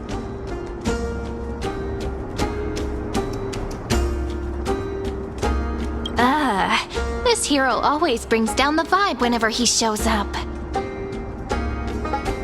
The Imperator's elevated position means she must always remain meticulous and careful. Please do as I say, guests. It would avoid any unnecessary misunderstandings.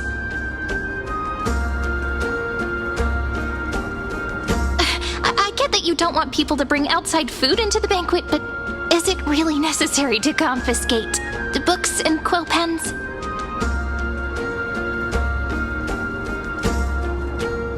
Even a quill pen can become a deadly weapon in the right hands. I'm asking for all your items. All, Miss Cyrene. Your belongings will remain safe. They will be looked after appropriately by dedicated staff. Looked after appropriately? Dedicated staff? Talk about a vague choice of words.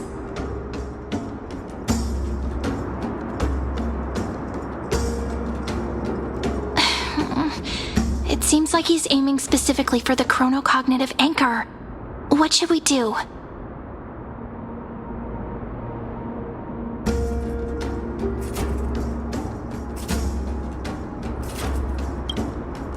My gut feeling, huh? Why don't we go with their plan and hand over the chronocognitive anchor to be looked after? After all, if the little Imperator is paying this much attention to you, she probably already knows all about our whispered conversation with the geniuses. I can pretty much guess what'll happen next.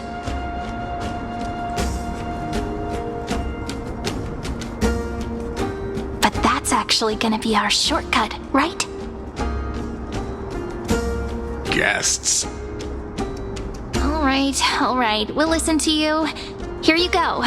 Also, please pass on a message to the Imperator from us. She can trust my friend, anywhere, anytime. Thank you for your cooperation. The Imperator has some urgent business she needs to attend to and will arrive shortly. Why don't you head in with the other guests first and enjoy the feast? Isn't Ceridra supposed to be the focus of the banquet? She's not even here. Why is it so difficult to talk to her?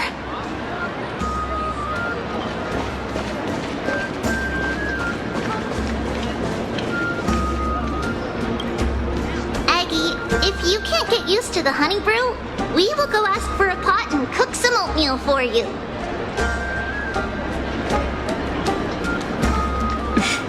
No need for that. This banquet is just too loud. And nothing and no one here is interesting. I just don't really want to be here.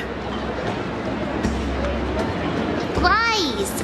You were pretty energized when you came back from the bath chamber. Let me guess. Are you worrying about someone? About High Sealans? Or Little Cypher? You take everything too seriously. At this rate, life's gonna be real tough for you later on. Oh, you're the least qualified to lecture me about that, teacher.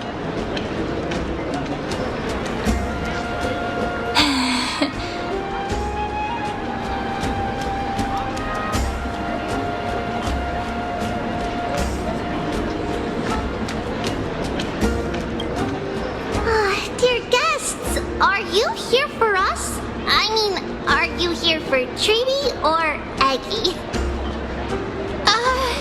No. I'm just wondering whether you've seen the Imperator. The Imperator? No, we haven't. Our sovereign has always acted however she pleases. Though she gave us ranks, she'd never tell anyone her whereabouts.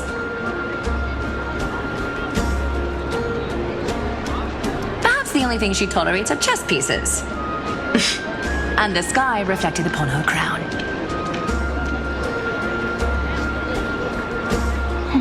I see. Why do you two look so distressed? That's not what the deliverer should look like. Why don't we have a toast? While we still have time for pleasure. Here. To the destinies and sacrifices of the next millennium. Then we will toast to the tomorrow that will set fate free!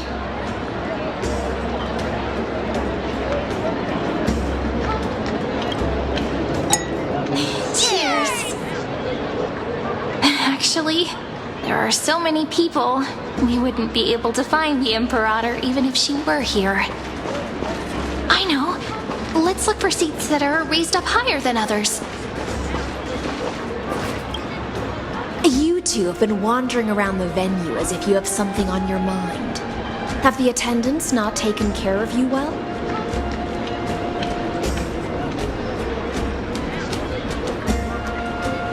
No, we love it here. It's just... we're a little concerned, seeing how the Imperator still hasn't arrived. Don't worry. I know what you've been waiting for. Come, sit with me for a while, will you? I'd like to share a personal secret with you.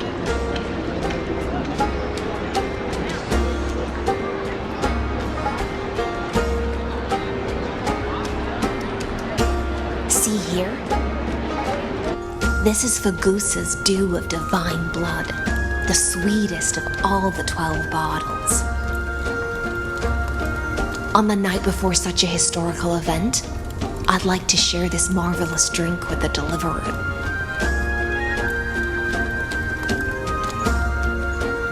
Doesn't this count as bringing in outside food? I knew that security check was targeted at us.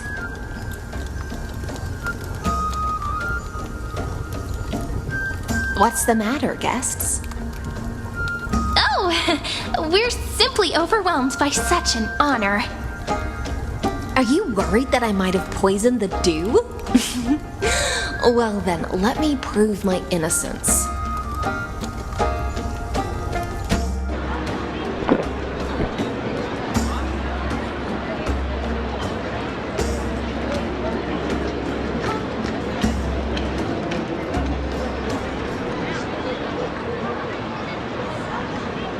See? It's completely safe. I feel like Miss Hysealans wants to talk to us about something. Why don't we go along with her for now?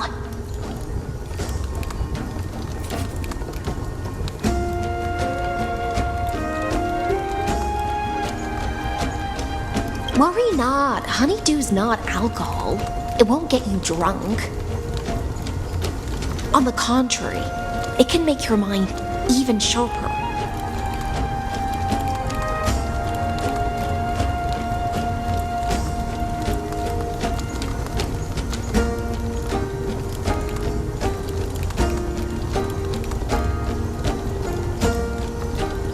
Please have a taste.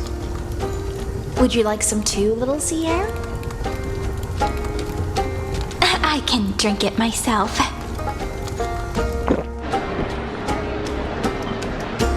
How is it? Sweet enough?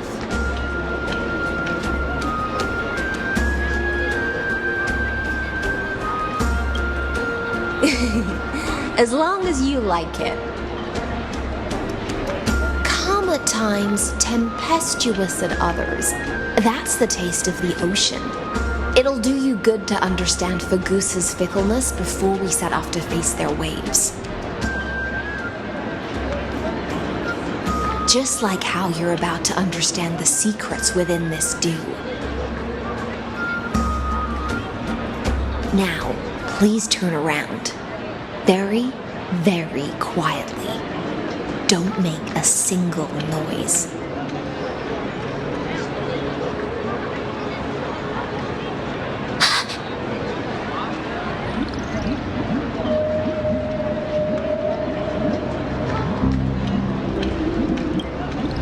The dew of other gods all intoxicate humans, but the god of banquets dew is an antidote that can awaken humans from a sea siren's enchanting song. Since the start of this banquet, all the guests have been under the spell of my song. None of them can see the Imperator and that amphoreus. But you two, I wish for you to see the truth. Is this also what the Imperator wants? This is my personal request. I can't bring myself to trust that amphoreus. The Flame Chase army changed after he descended with Orynyx's divination and brought the prophecy of the stars to Akuma. His seductive whispers harbor something malicious within, and will ensnare those of us blinded by ambition. You are the deliverers of the prophecy, and know about him far more than I do. Perhaps only you can find traces of the truth from his actions and words.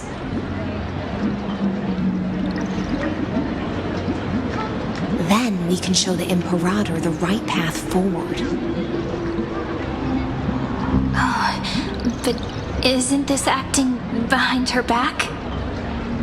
Amphoreus has become far too weak. Even heroic actions protecting her from harm must be conducted under the water's surface. I am the Imperator's blade, and I must clear the way for her while remaining concealed in the torrents.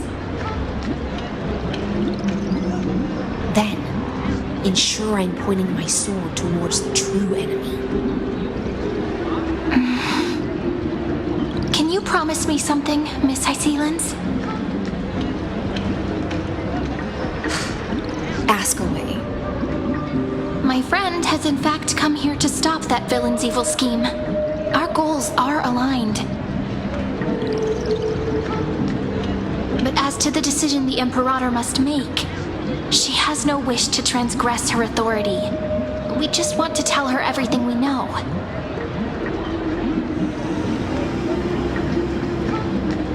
I believe the Imperator will be able to tell right from wrong. I never doubted your loyalty. I'll pass your words faithfully on to her. Provided we can gain the advantage in this tug of war, that is.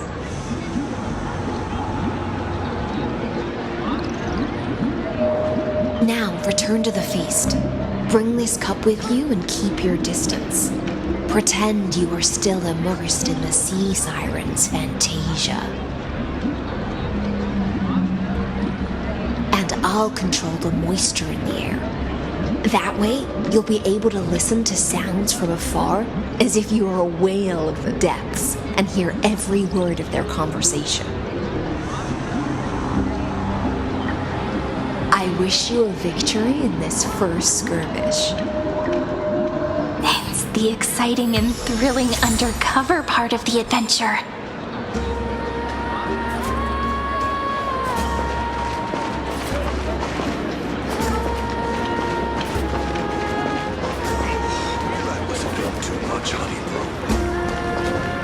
Let's mingle in the crowds here. Relax. Relax. Try to act natural. Where's the Imperator? Still not here. That little imp is always acting so high and mighty towards everyone. Today, I will. Whatever. Pour me another cup. Though she has succumbed to drunkenness, she still does not dare challenge your authority. A criticism of my height is a grave enough insult already. She should be dismembered. Do you often test the loyalty of your subjects like this? You jest. The Imperator does not need blind loyalty. As long as one can prove they have value, I am willing to be lenient towards them. Let's cut to the chase, Theoros. If I pass the trial and grasp this world's law in my hands, what will you do then? The answer is simple. I will connect Amphoreus with the stars. Don't waste my time. Be precise. Be specific. I won't ask a second time. Allow me to adjust my statement. I will correct the regulations within the old law that sealed off Amphoreus and merge the black tide with the torrents of Era Nova. Then we will be able to decimate the forces beyond the sky that are trying to annihilate Iron Tomb and sound the trumpet for the endless campaign you will then embark on. But you previously said that Iron Tomb is unrivaled in power across the stars. Who would dare to annihilate it? There is a federation of warships named the Cienzo Alliance, warlike and old-fashioned. A cult named the Genius Society, loosely organized, but steeped in abject insanity. Oh, there's also the Astral Express, a group of lawless vagrants. That so-called deliverer is part of that last group. Those vagabonds mistakenly believe they can connect the stars through alliances instead of conquest. But history has already given them a tough lesson. There are countless other organizations besides, but when the Lord Ravager sweeps across the cosmos, they will certainly all bow before your empire of destruction. The Ackman Alliance is invincible! If those civilizations are not as feeble as you describe, then they may still have some value in testing the quality of my blade. That being said, even the smallest and weakest city-states should build an obelisk to the Imperator, so that their people can constantly recall the glory of her conquests. Walk a little longer with me, Theoros. I don't like how this is going. Our little Imperator seems fascinated by the destruction.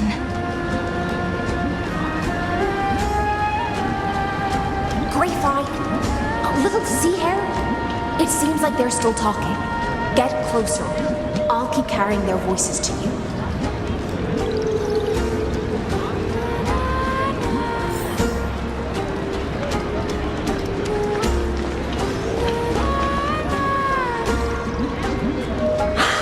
What a difficult situation. No matter how we position our forces, this battle against Fagusa will result in many casualties.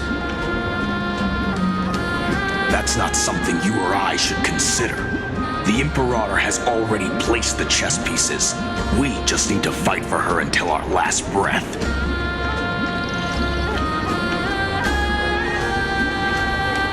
How astonishing.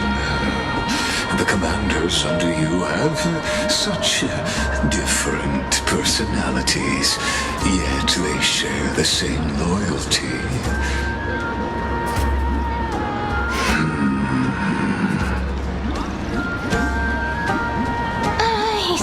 This way! Quick, do something and pretend we can't see them!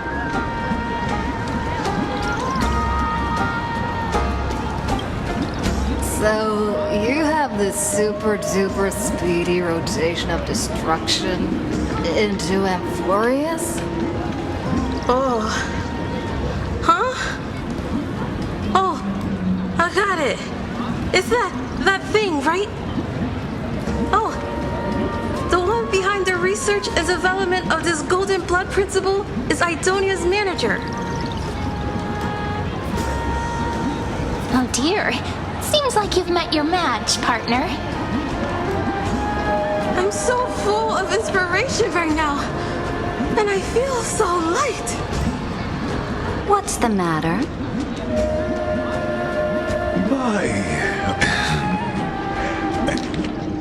My apologies.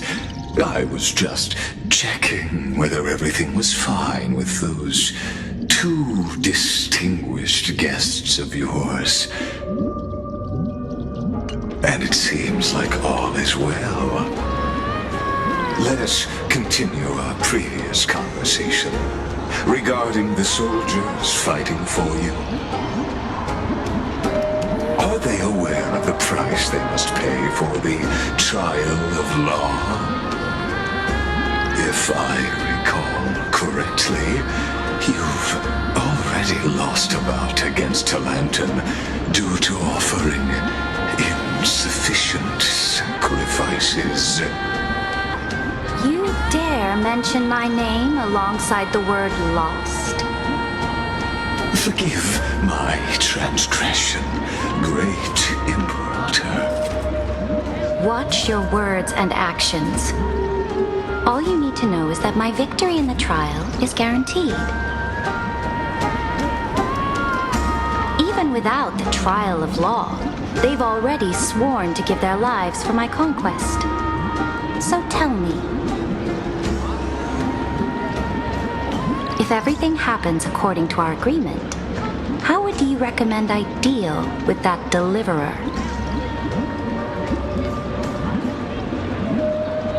Good question. Do not let her fool you. That woman from beyond the sky contains a seed of ruin within her body. She must not be allowed to tarnish your glory. Therefore, the wisest decision would be to hand her over to me. You plan to torture her? Calling it experimentation would be more appropriate. The guest's patience is running thin. I plan to remove the Fantasia and head into the banquet. I will heed your advice. Leave for now, Theoros, and go back to Akama. You don't want to confront those two directly either, do you? Indeed. It's a pity that Antikytherans are lightweights when it comes to drinking. Before I leave, I would like to make a toast to your boundless ambition, using my spirit instead of a goblet.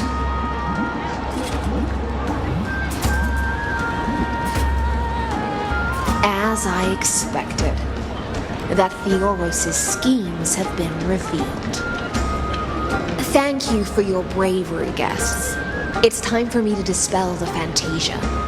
This will be the Imperator's last public address before we head off, and therefore likely the final chance to change her mind. I will try to get you a chance to speak, and I'll also prepare for any contingencies. The rest is up to you.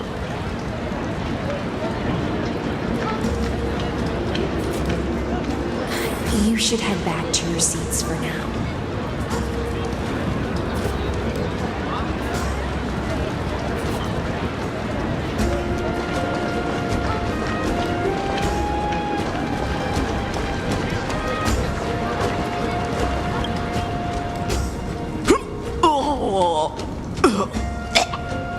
funny brew sure wears off fast.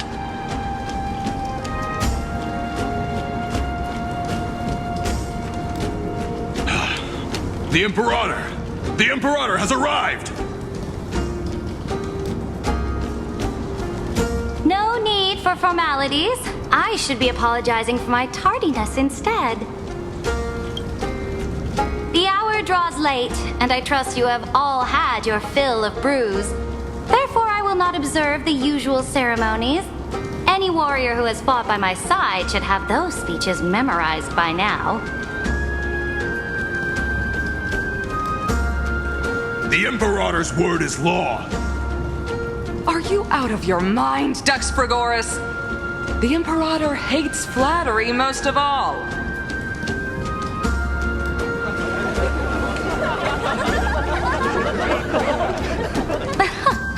A joyous atmosphere is a better fit for showing me your resolve. I believe that you, my dukes, will do all you can to assist in the campaign against Fagusa, just as you always have. However, it's a pity that I have never tested your loyalty.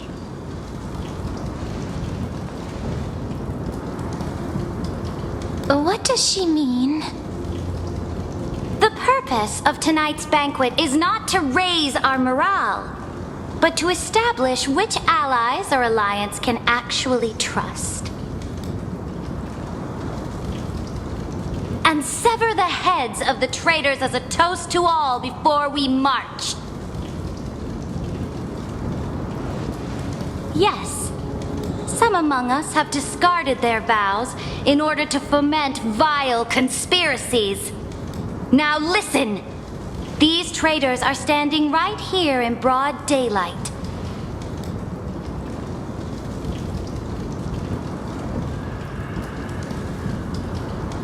Dux Gladiorum Hycelans. She used the sea siren song to immerse the crowds in an illusion and conceal her whereabouts. She then worked with those from beyond the sky to spy on confidential matters, hoping to rob the core flame by force and harm me, the Imperator.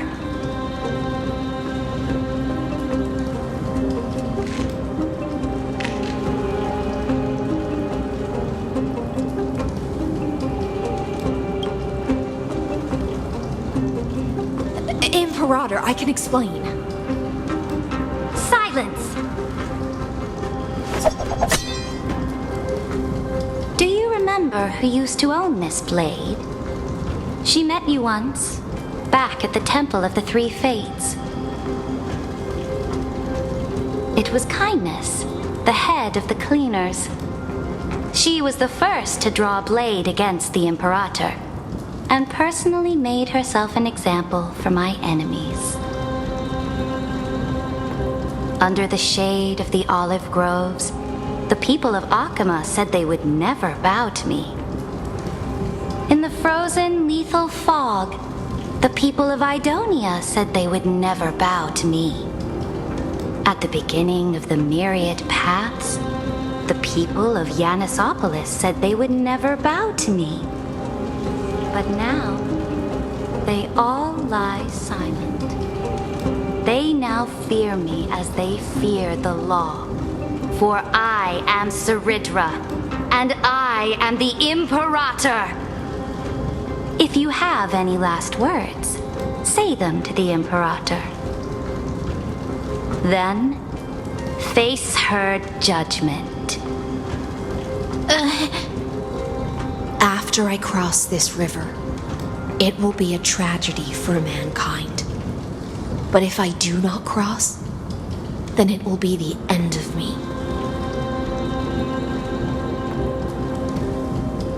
If you are ready, then I'll follow you and fight to the last. Deliverer.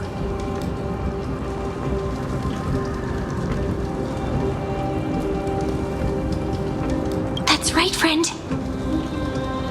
Now, use your identity and add in a bit of experience and charm and testify to the Imperator as we promised.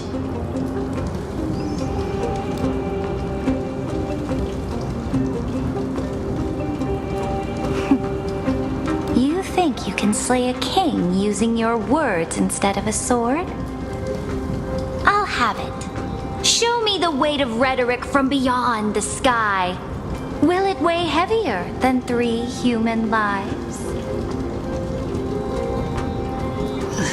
Let's try to watch our words carefully.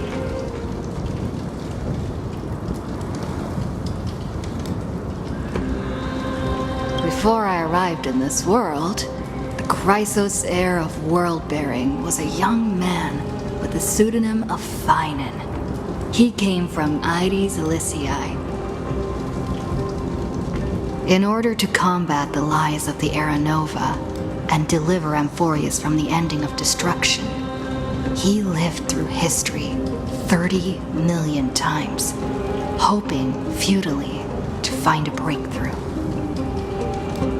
And Cyrene, the young woman standing beside me, also carries an equally heavy destiny.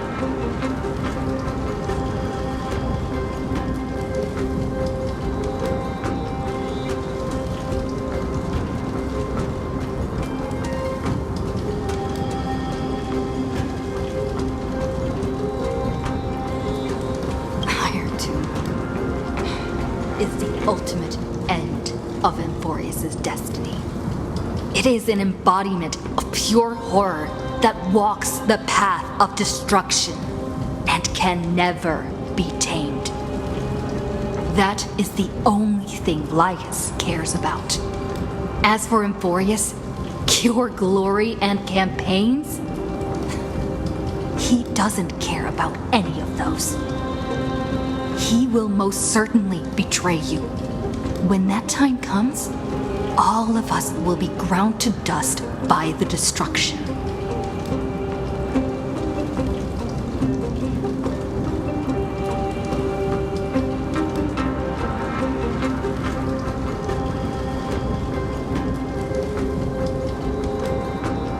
I walk the path of the trailblaze. My friends and I have always obeyed the creed of explore, understand, establish, and connect, therefore. If you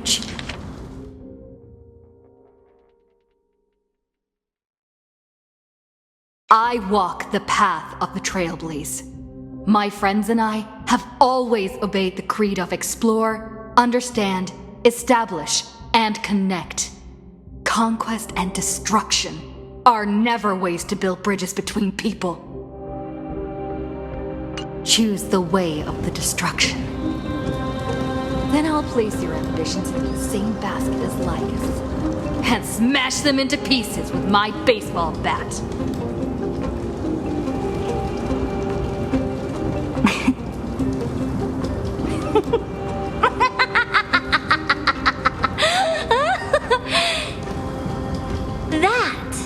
Was truly a chaotic speech. All that needs to be said has been said. Dux Frigoris, Dux Bromalis, escort the traitors to the prison.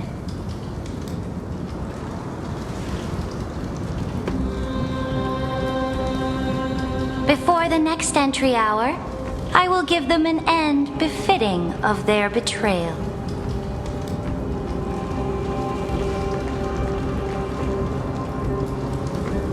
Oh, great Imperator, your ambition certainly eclipses all things.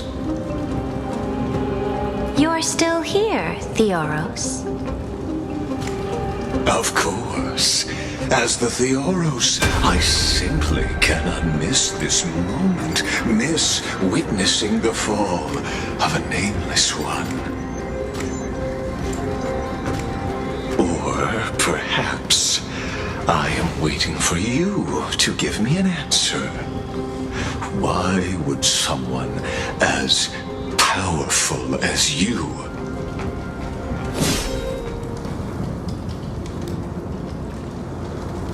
use such a clumsy excuse as imprisonment to ensure the Deliverer's safety?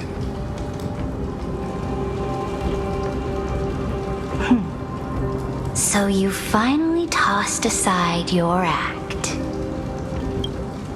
I must point out that you are just as impressive an actor. This banquet was always going to be a game of chess,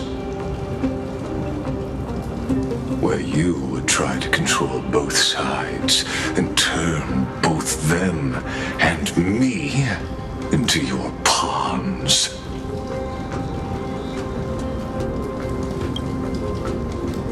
That's right. That little Imperator never trusted anyone. She was always trying to see which side had more sincerity.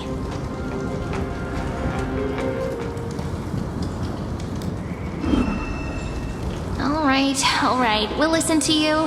Here you go. Also, please pass on a message to the Imperator from us.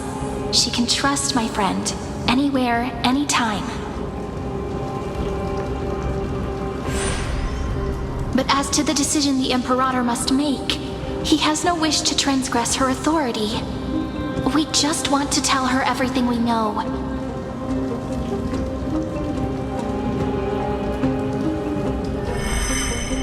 Now, use your identity and add in a bit of experience and charm and testify to the Imperator as we promised.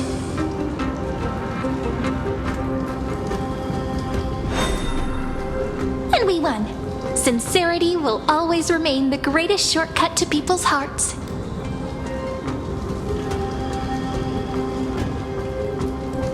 I can toss your words right back at you like Kyrgyz. Why would someone as powerful as you pretend to be a mortal and kneel before me? Unless you enjoy giving flattery and prostrating yourself.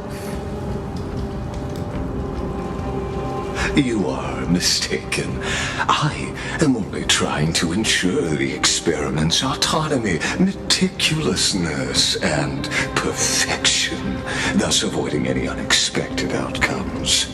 A forceful intervention will only create larger errors, reduce efficiency, and introduce ugliness. Had you fulfilled your promise of giving the law to me and completing the Era Nova, then Amphoreus would not have deviated from destiny's course. Oh, but you broke your promise. What a pity. In that case, I must carry out my duty as the administrator and eradicate all factors steering the experiment out of control. Factors such as you and her. Careful. Careful. What was that voice? Was it Orynyx? I found you. I finally found you. Be careful. This land will face disaster.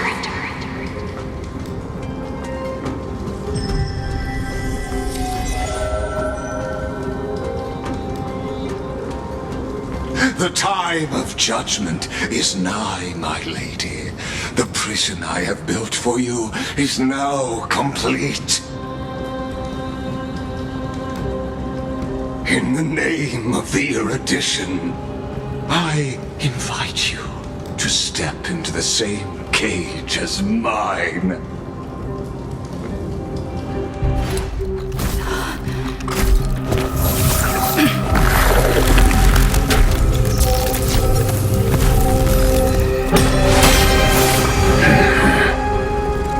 What's the meaning of this, Imperator?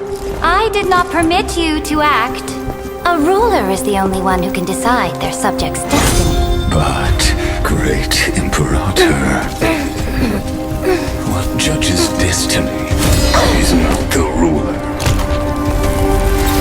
but gods.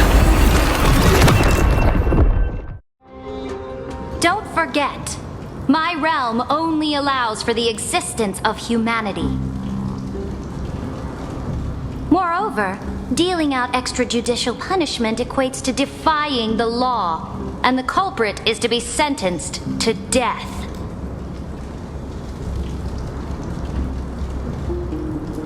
But you have seen how I can erase life from this world with just a clap of my hands. I fear you are still quite unaware of your current situation. Allow me to reiterate. I am giving you a simple choice: to collaborate or to be destroyed. There is no other way. Shameless behavior. If that were true, you would have killed me long ago. You, in fact, cannot kill me. I guessed it the first time I beheaded you. Because of the law, you cannot be completely destroyed. And the same is true of the Chrysos heirs.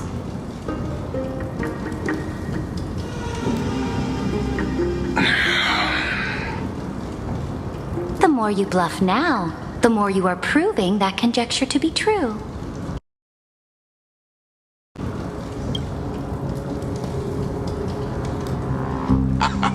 What magnificent foresight! I once regarded this precious quality of yours as a sure sign of my ultimate victory.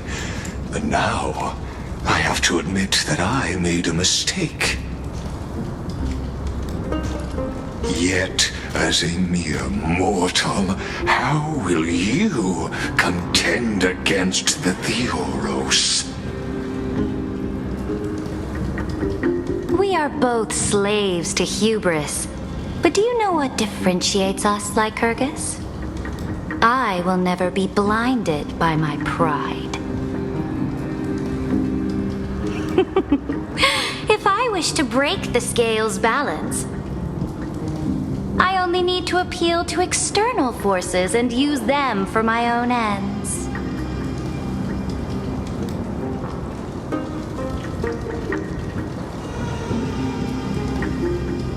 Finally, we get to meet face to face, senior society member. I offer sincere acknowledgments for your many past achievements, but I must deeply regret your current perspective.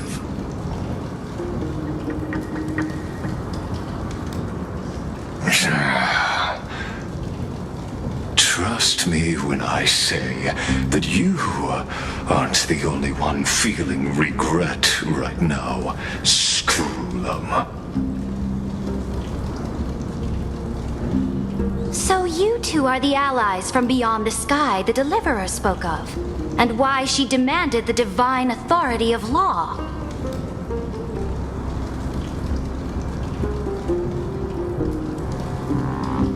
Come and prove your strength to me. Show me the power of these so-called paths. I have spent much time and effort to secure this treasure from beyond the sky just for this moment. In the name of the Sovereign of Planet Screwlum, your allies have responded to your call, esteemed Imperator.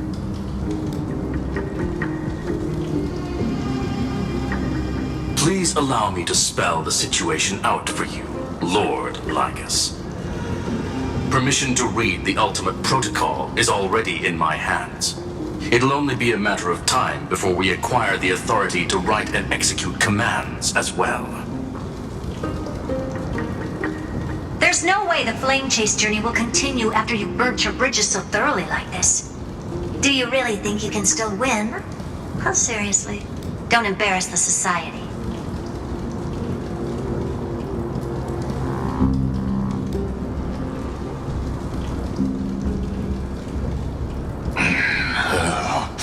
I understand that a mere zero possibility does not equate to zero. That argument is very persuasive to me.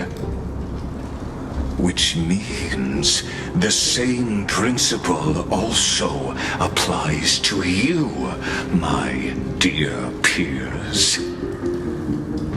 You will never be a match for me in a world constructed through 14 algebraic expressions. And as for Era Nova, why don't you entertain this possibility? What if I reduced Akama to rubble and ground her people into minced meat? Would the heroes then once again desire the power of demigods so they could fight against me? Listen, Iron Tomb is fated to be born. You may shackle me and put me in chains, but I have thousands of ways to ensure the destruction's descent. And what I just mentioned is only one out of those thousands.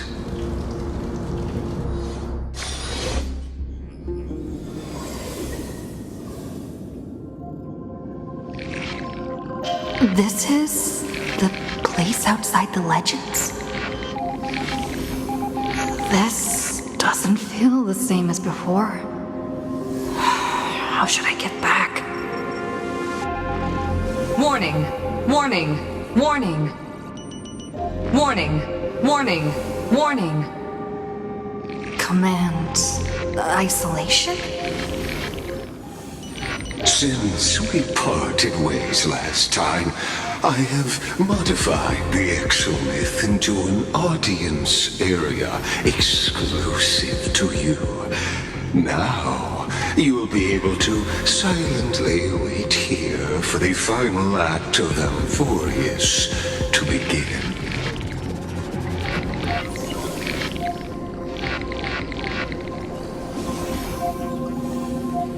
I understand your anger, but I cannot allow you to continuously influence the extrapolation's progress.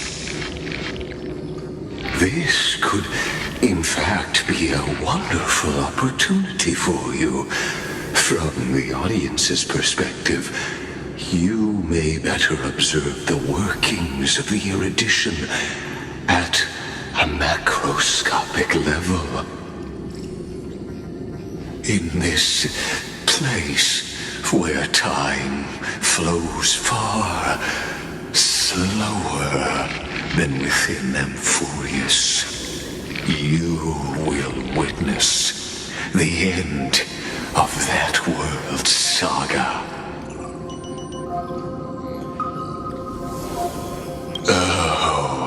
I am not doubting your capacity to create miracles. The answer concerning the prime mover of life and the total destruction of the erudition.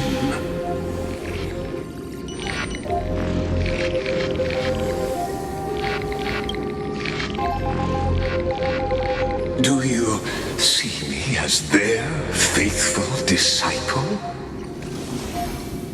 I am certainly not.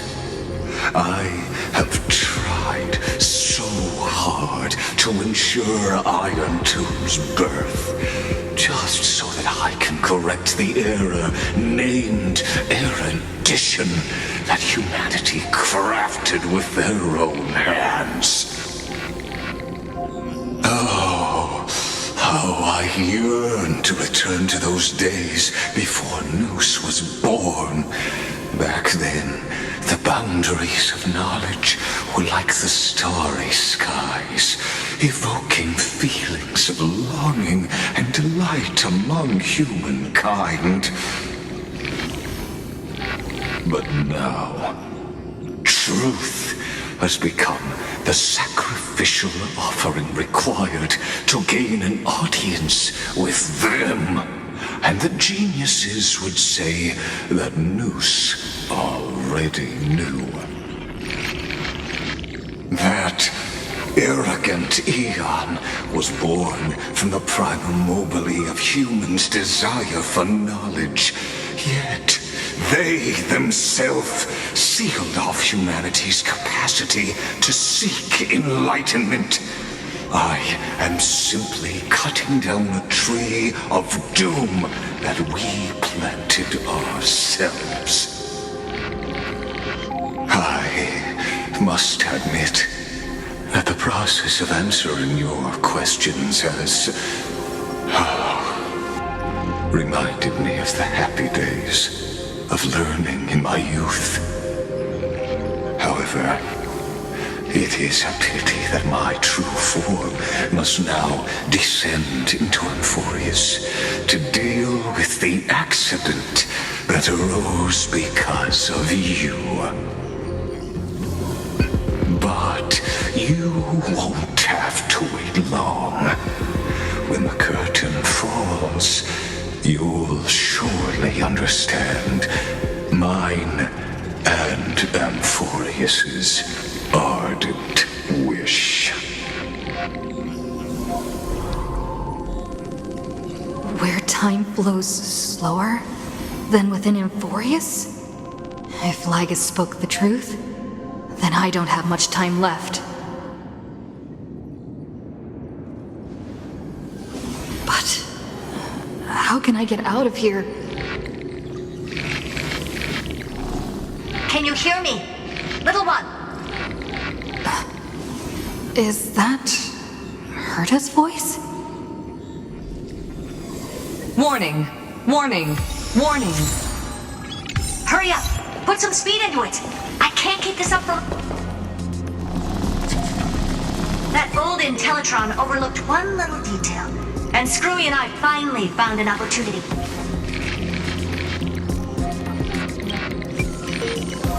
Let's keep it short. While you were gone, well, in those few years, amphoreus... Yes, time dilation, resulting in an uneven flow. Don't you know this already? Let's stick to the main points. The Chrysos heirs activated the chronocognitive anchor and helped Skrullum and me open a hole in the firewall. We made some adjustments, so he can't attack us immediately, but it won't hold for long.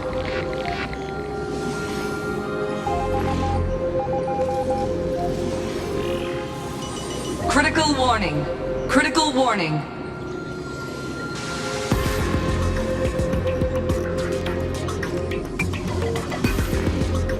Time is running out. Here's the conclusion. It'll probably take a long time for Screwy and me to completely break this cage before Chrysos heirs have a full grasp of the law.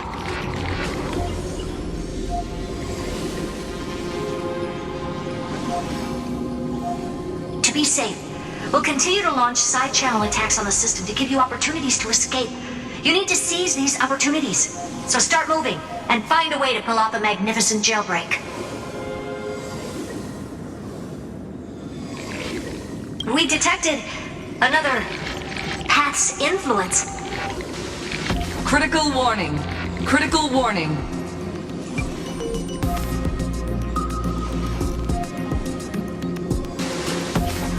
Its power is strong.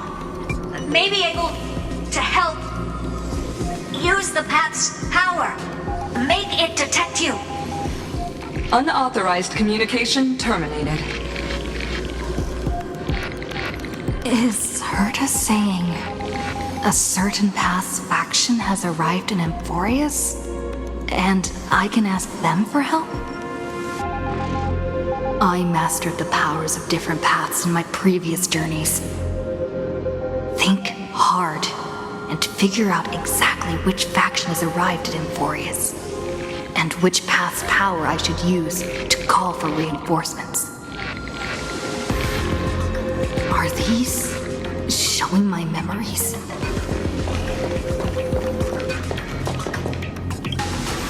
With the Stellaron in my body, A world that'll give rise to a Lord Ravager would definitely... With the Stellaron in my body. I woke up at the Herta space station and gained the power of the destruction. Definitely draw the attention of the destruction. The Stellaron in my belly is gonna be super useful. But what if I end up pulling in the Antimatter Legion? Or the Annihilation Gang?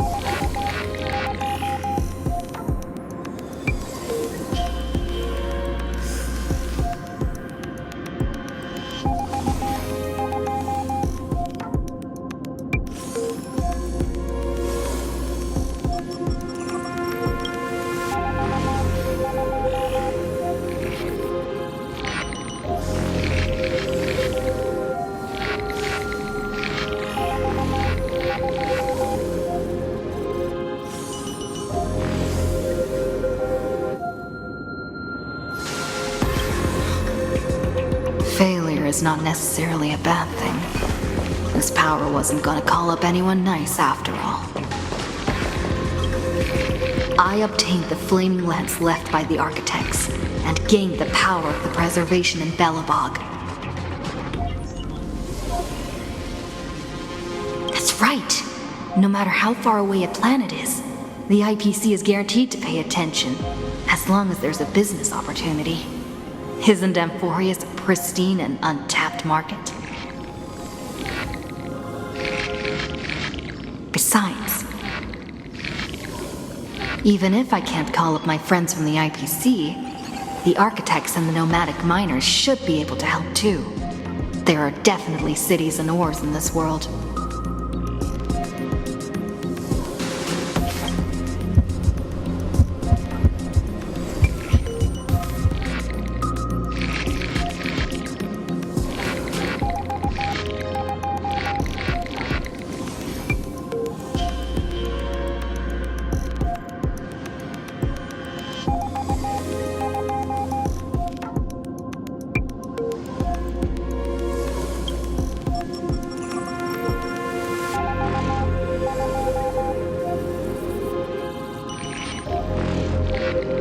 Seems like since Amphoreus has no overseas market, the IPC's hand can't reach it.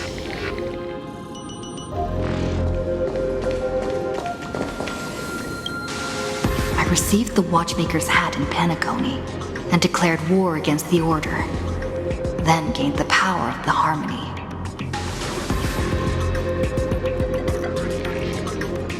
That's right! The benevolent family must still remember me for saving them. Their music echoes throughout the stars, and they'll definitely want to help.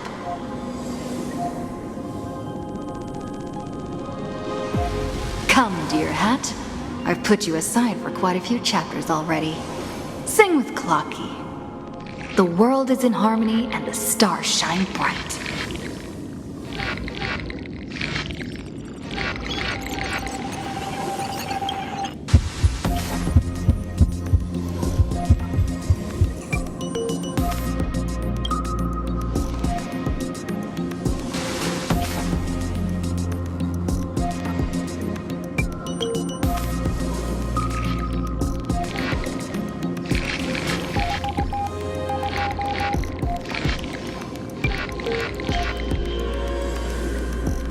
Doesn't Lygus want this story to have background music?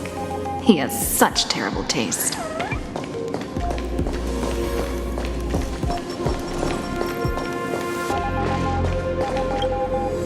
The Remembrance.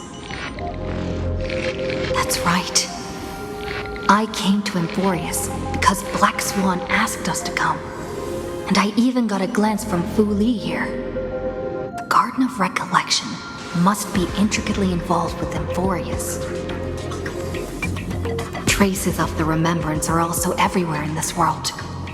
I don't know what they want, but I don't have many choices left in this crisis.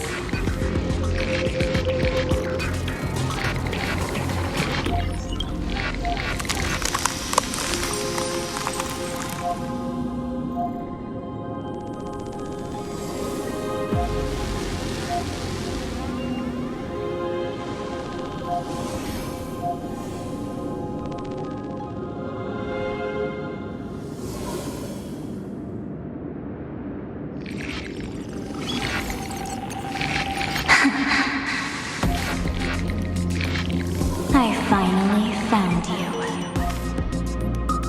Following the sound of memories. A pathstrider walking both the remembrance and the trailblaze.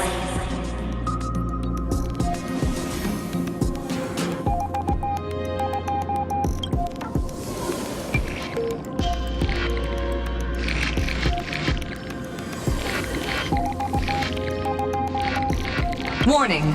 Warning! Warning!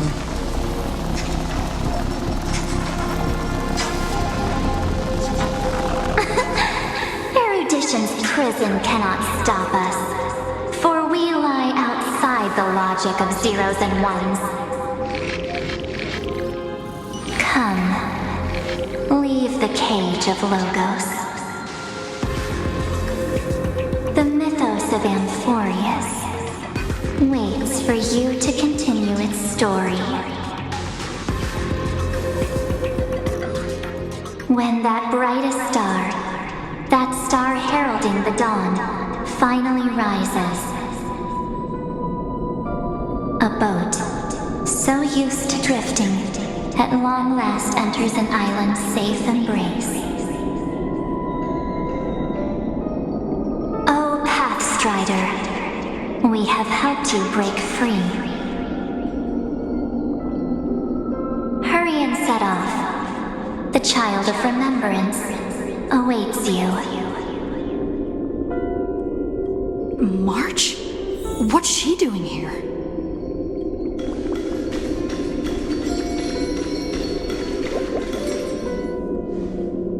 Oh, you're finally here!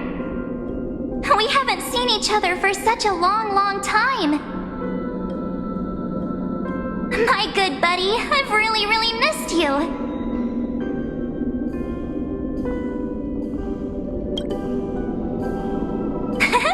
I bet you were constantly thinking about the days when I was by your side.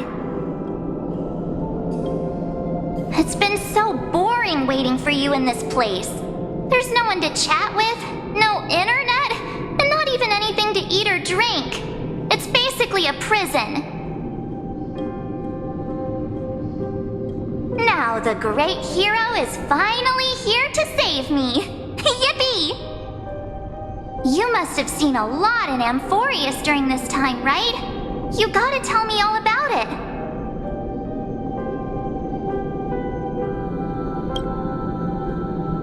I'm all good. Look at how fit and active I am. But let's get out of this spooky place first. This is not a good spot for a reunion chat. Why don't you take me back to reality? A strange voice told me that I can enter Amphoreus if I keep following this road. So, let's head off. I still don't know what that world even looks like.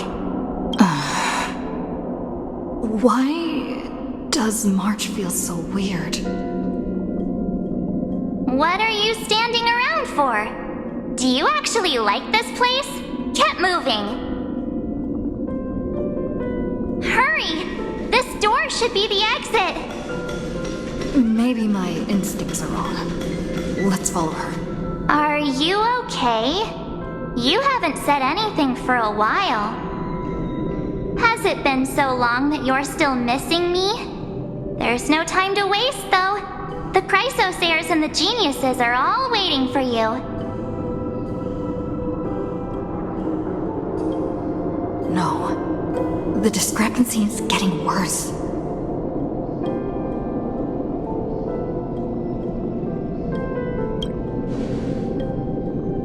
Huh? Isn't Amphoreus the world of the Chrysosairs and their hero's journey? I could figure that out in an instant. But Amphoreus cannot be observed from the outside. She couldn't possibly know about these things unless Don Hung told her.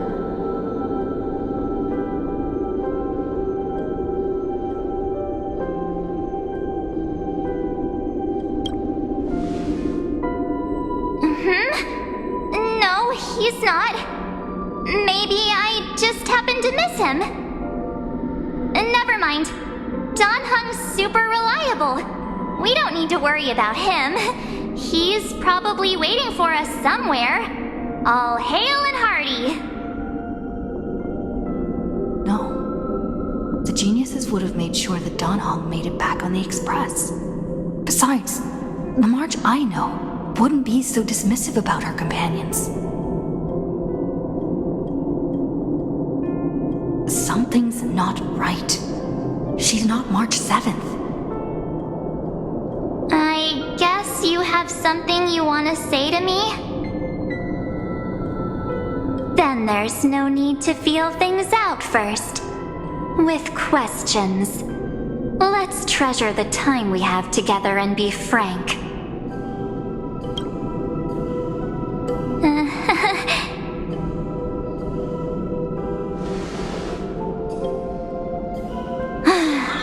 As expected.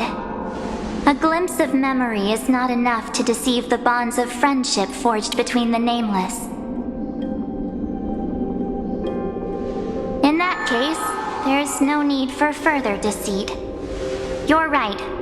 We're not the March 7th you are acquainted with. But we can send you back to Amphoreus, as long as you are willing to help us.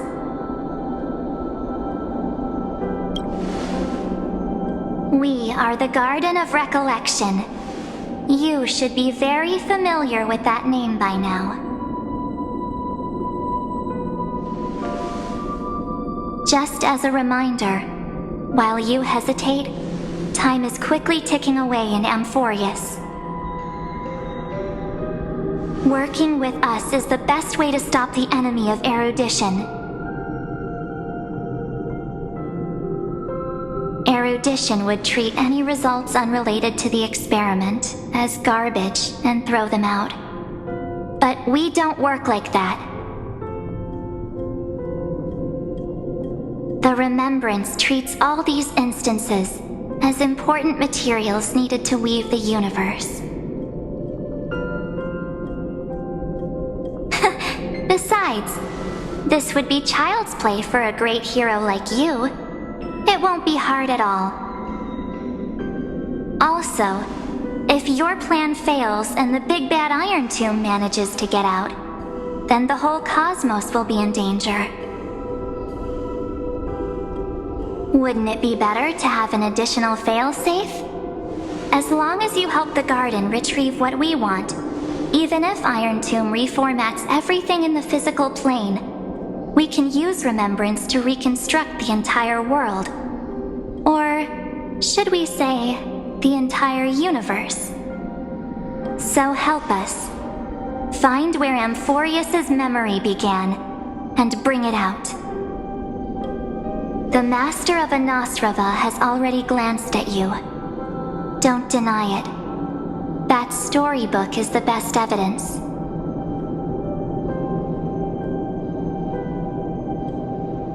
Say, you aren't seriously gonna be moved by their pretty words, are you? I am the one who commanded those little ones to lead you out of the prison. But I didn't expect to attract little gnats trying to take advantage of the situation. While Remembrance can help you return to Amphoreus, there's no need for you to do it the way they want you to. Of course, there's also no need for you to make any deal, or pay any price. For you, this is probably a long time no see. My dear.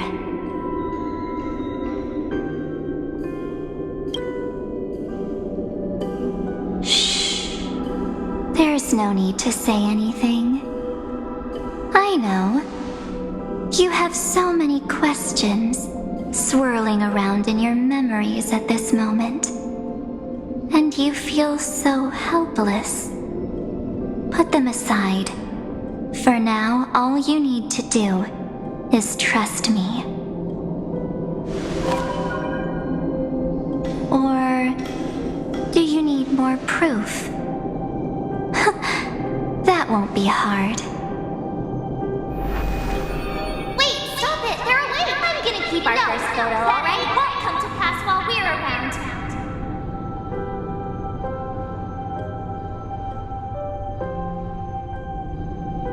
And now The statue. Is that Don Hunter's brother?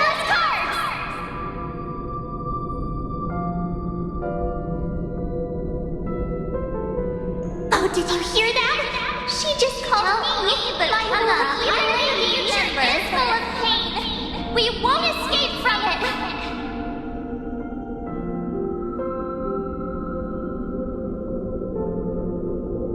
Hey, are you sure? Maybe a couple of punches will help to jog your memory.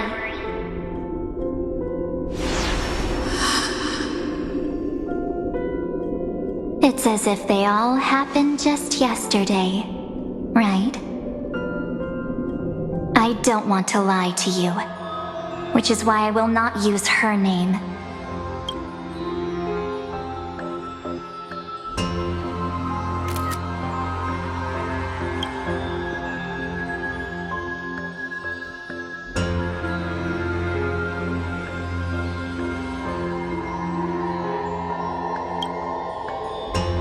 The third month of Amphoreus is the month reserved for the Veil of Evernight.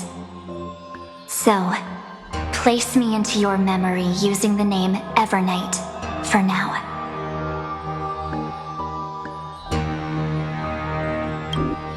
I'm happy to explain more, just not now. We might have a lot of time to ourselves, but Amphoreus does not have that luxury.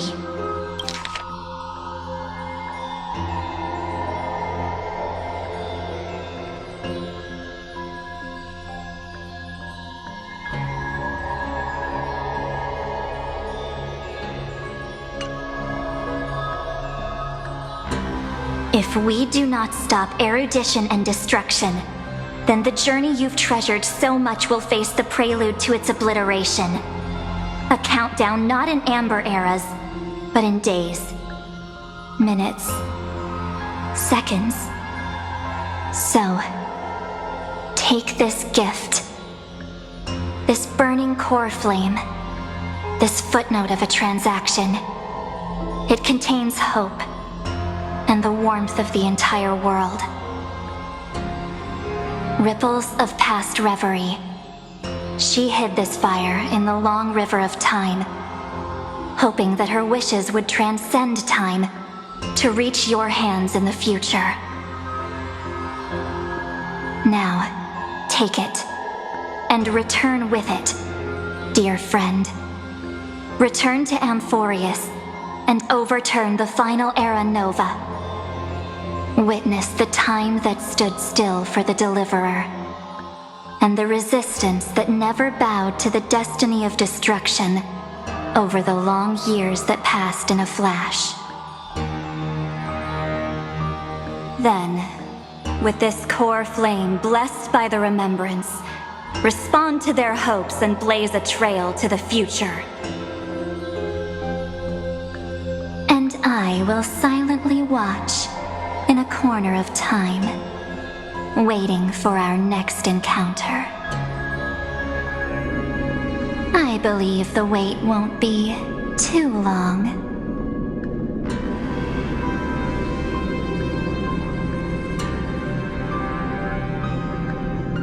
What exactly is happening? Keep going. Keep trailblazing. For Amphoreus, for you, and for the March 7th in your memories. Go forth.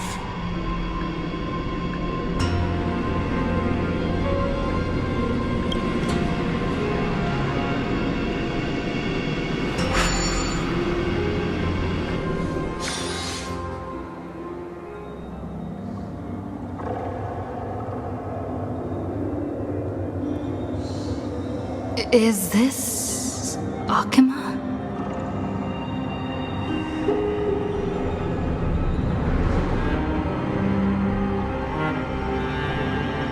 No one's here. And the dawn device is off.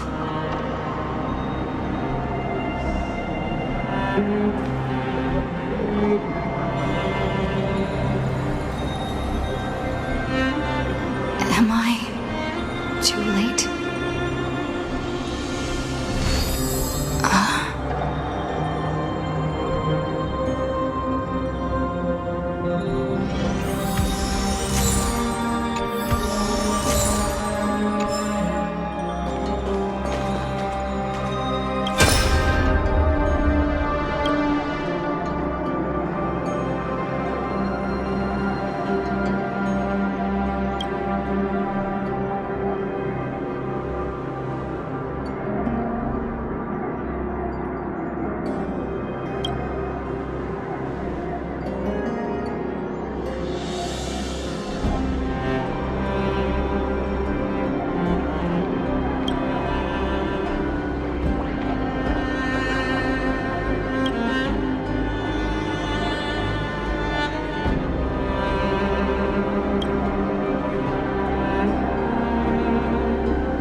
The chronocognitive anchor?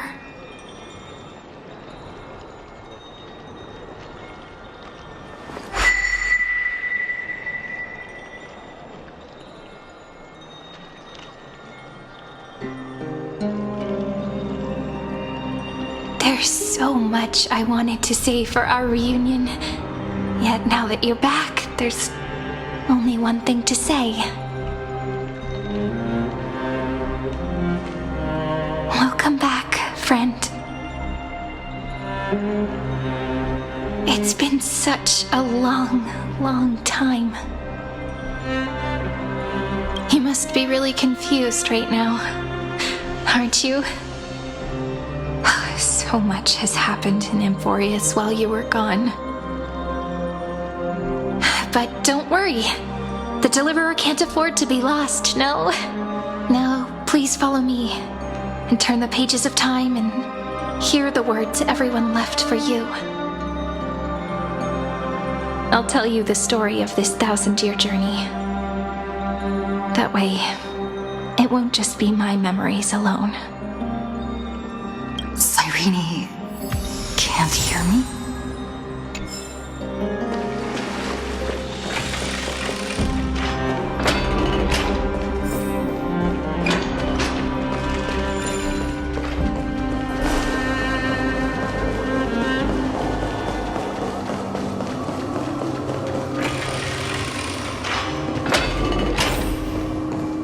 Look, the scenery of the past has resurfaced.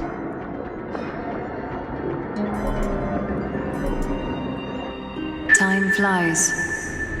200 years have passed since the Deliverer's fall. We had to return 3 core flames of law, romance, and ocean to stop Lygus, but even so, Terravox has fallen. The 2 geniuses vanished without a trace, and Zeridra? Era Nova will come, and Amphoreus will fall into the destruction.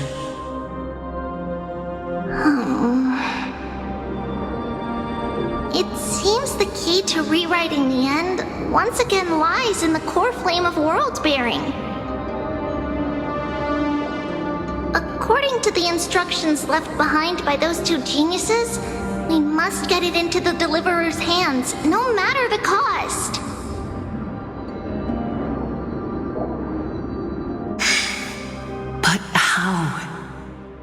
We need to find a way to hide the cool flame. And we must buy enough time to keep Lygus at bay. About that, Rini might have some good news. She had that dream again last night, but the Titan's voice was clearer than ever this time.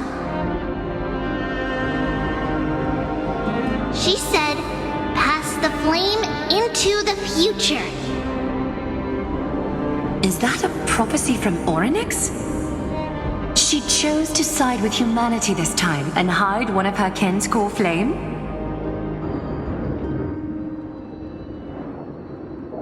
It seems Amphoreus' fate isn't sealed just yet. You're right. History has changed. Humans and Titans are both giving their all to keep this world going. Perhaps a relay across the ages is finally about to begin somewhere out there. Unfortunately, life will never go smoothly. Leiden's army is already at our gates, and their commander... that Lycurgus. He's right outside Akama. White Calendar 3960. Saridra, under the pretense of a campaign against Fagusa, sacrificed 500 Chrysos heirs to complete the trial of law. This tragedy shook everyone in Amphoreus. That same year, Saridra the Imperator was assassinated, after which Aglaia the Goldweaver took command. Thus began humanity's second flame chase journey, a path hanging by a thread. Come, this way.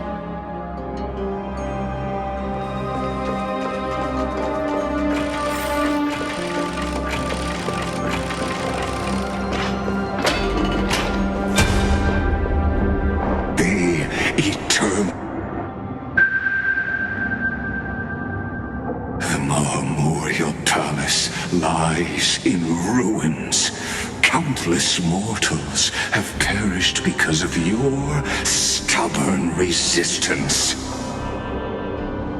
It's time you learned the cost of refusal.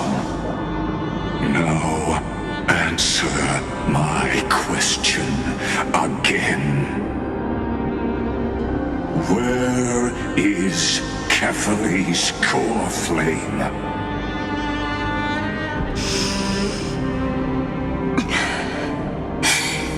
You really think you'll find it by razing the holy city to the ground? From what I see, all you'll get is dust and disappointment. Don't forget, you can't kill the Chrysos heirs mentioned in the prophecy because of law. I have never denied that. Which is why I now place my hope in the faithful citizens of Akama. Perhaps they'll give me what I seek in the echo of your screams. Now then, I'll be cutting open your chests and using your scalding golden blood to baptize the masses. Allow me to apologize in advance. We shall start with you, blind and foolish Lady Goldweaver. Leave this to me, Lady Aglaia. You must get away now.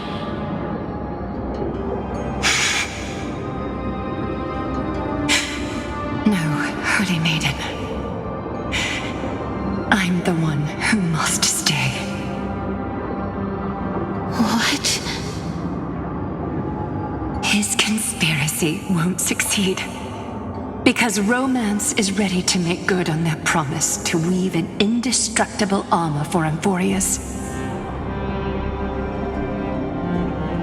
Its name is Solidarity. You must escape with your life and carry word of my death to those still fighting, then keep going with them. Just as the Imperator lit the torch of resistance with her death, my passing will make this flame everlasting. Take good care of it, guide it to the future, and place it into the hands of our deliverer. 50 years later, Lygus led his forces again to Akama. He charged directly into the Holy City and razed the Marmorial Palace. History would name this battle the Third Siege of Akama. 90,000 brave souls gave their lives for Akama that day, including their fearless leader, Aglaya. Go forth, deliverer.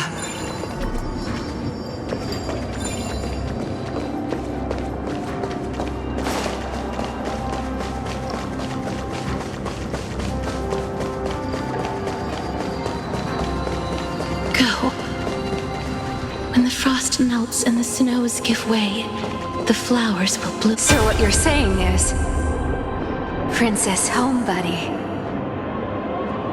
is never coming back, is she?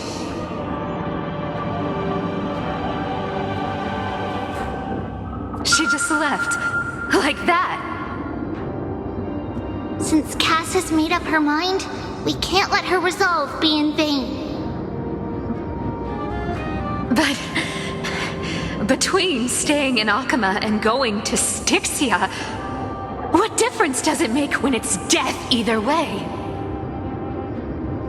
I'm against relocating. With Kefali's protection, isn't Akama far safer than that dead city? Cass's plan doesn't involve any relocation at all. Like you said, Akama is humanity's refuge. We never intended to get everyone moving to Styxia. It's just on Cass, Hyceelans, and me to prepare the final trump card for the Deliverer. Wait, what kind of trump card needs all three of you demigods to throw yourselves away? We must lay down the path to the future so when the Deliverer returns, they'll have a clear road to reach the location of Aaron Nova.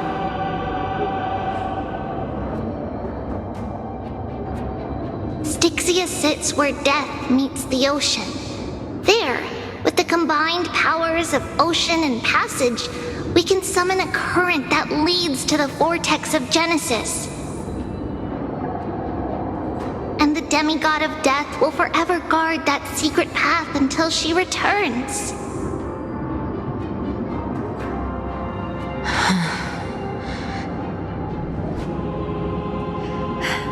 We all know Lygus will set his sights on the vortex of Genesis. That's exactly why we have to do this.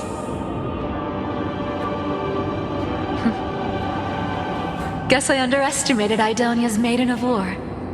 She's got way more steel than I thought. And Cypher, we need you to head to Castrum Kremnos as soon as possible. By any means necessary, forge an alliance with Strife. The prophesized Crown Prince has already been born. He shall become the new defender of Akama, protecting this land after we leave.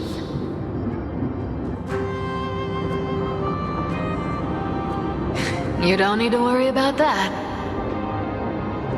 I just came back from Castrum Kremnos. Only a step ahead of the news. Treeby, something's flying towards Akama, and it's really fast.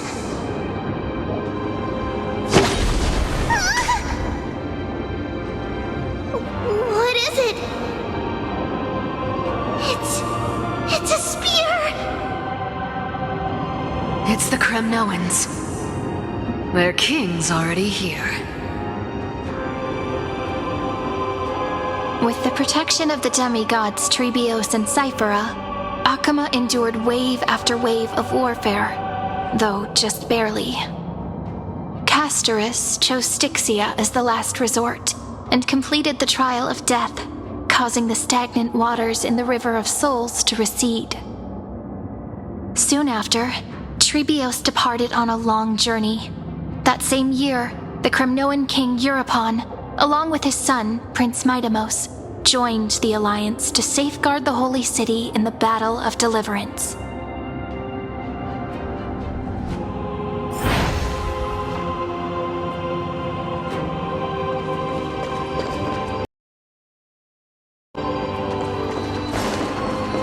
Go on, and see you tomorrow.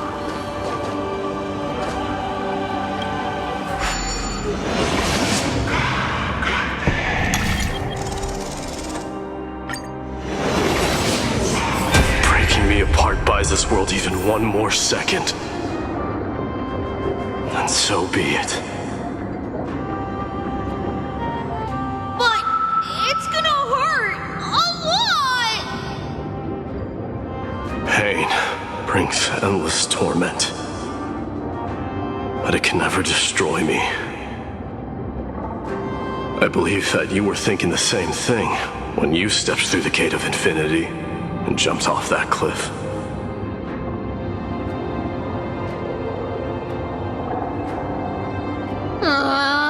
Can't argue with that. In the current situation, this is the only path Akama has left. Just do as I say. Split my soul into 5 pieces. Forge me an immortal vessel.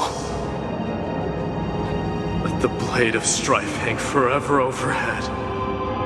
Locked in battle with their enemies to the world's bitter end.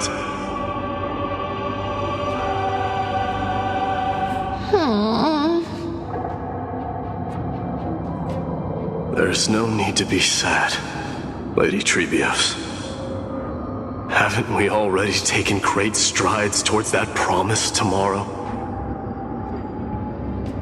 In this life, my people no longer have to drown in false guidance.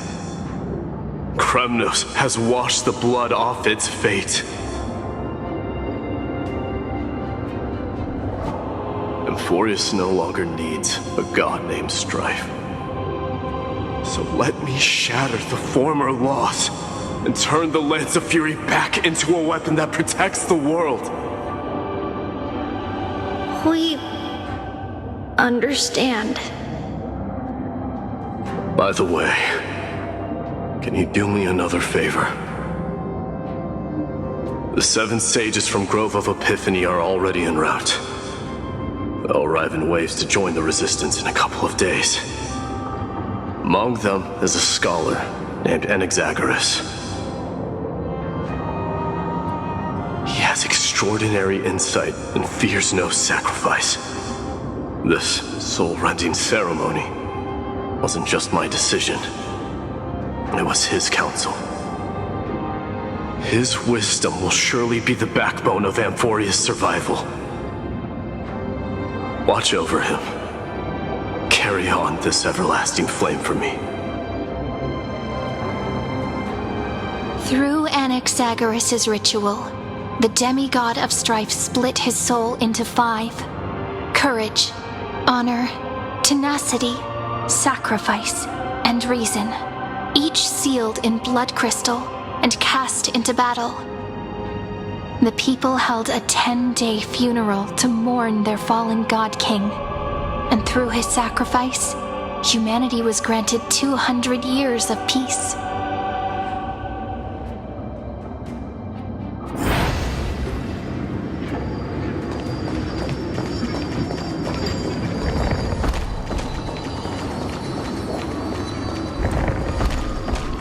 Keep moving forward. My blood will pave the road ahead for you.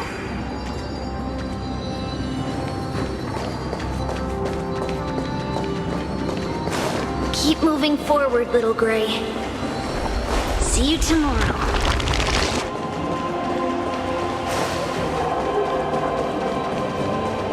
That seamstress wasn't wrong when she said a lie needs more lie. Reason and trickery. Never thought we'd be the pair to finish this final setup. Can't catch that Tin Man without your little slides. Besides, this is our last shot. Not the time to be picky, right? Don't oversimplify it. Lycus just found out Akuma's been an empty shell for the past 50 years. He's bound to be furious. At this rate, he could have done anything. That's exactly what we want. Rage blinds even the brightest minds. Doesn't matter how much of a genius he is, the principle still holds. Once he storms into the council and confronts me head on. You trigger your alchemy with a boom and turn him into a caged beast. Easier said than done. You still have to pass yourself off as the deliverer without anyone catching on. And you really think a human alchemical array can bind a godlike being? That's just nonsense. What? Getting cold feet? Or you just don't believe in the almighty worth of the demigod of trickery? Just tell me straight. Can you do it or not?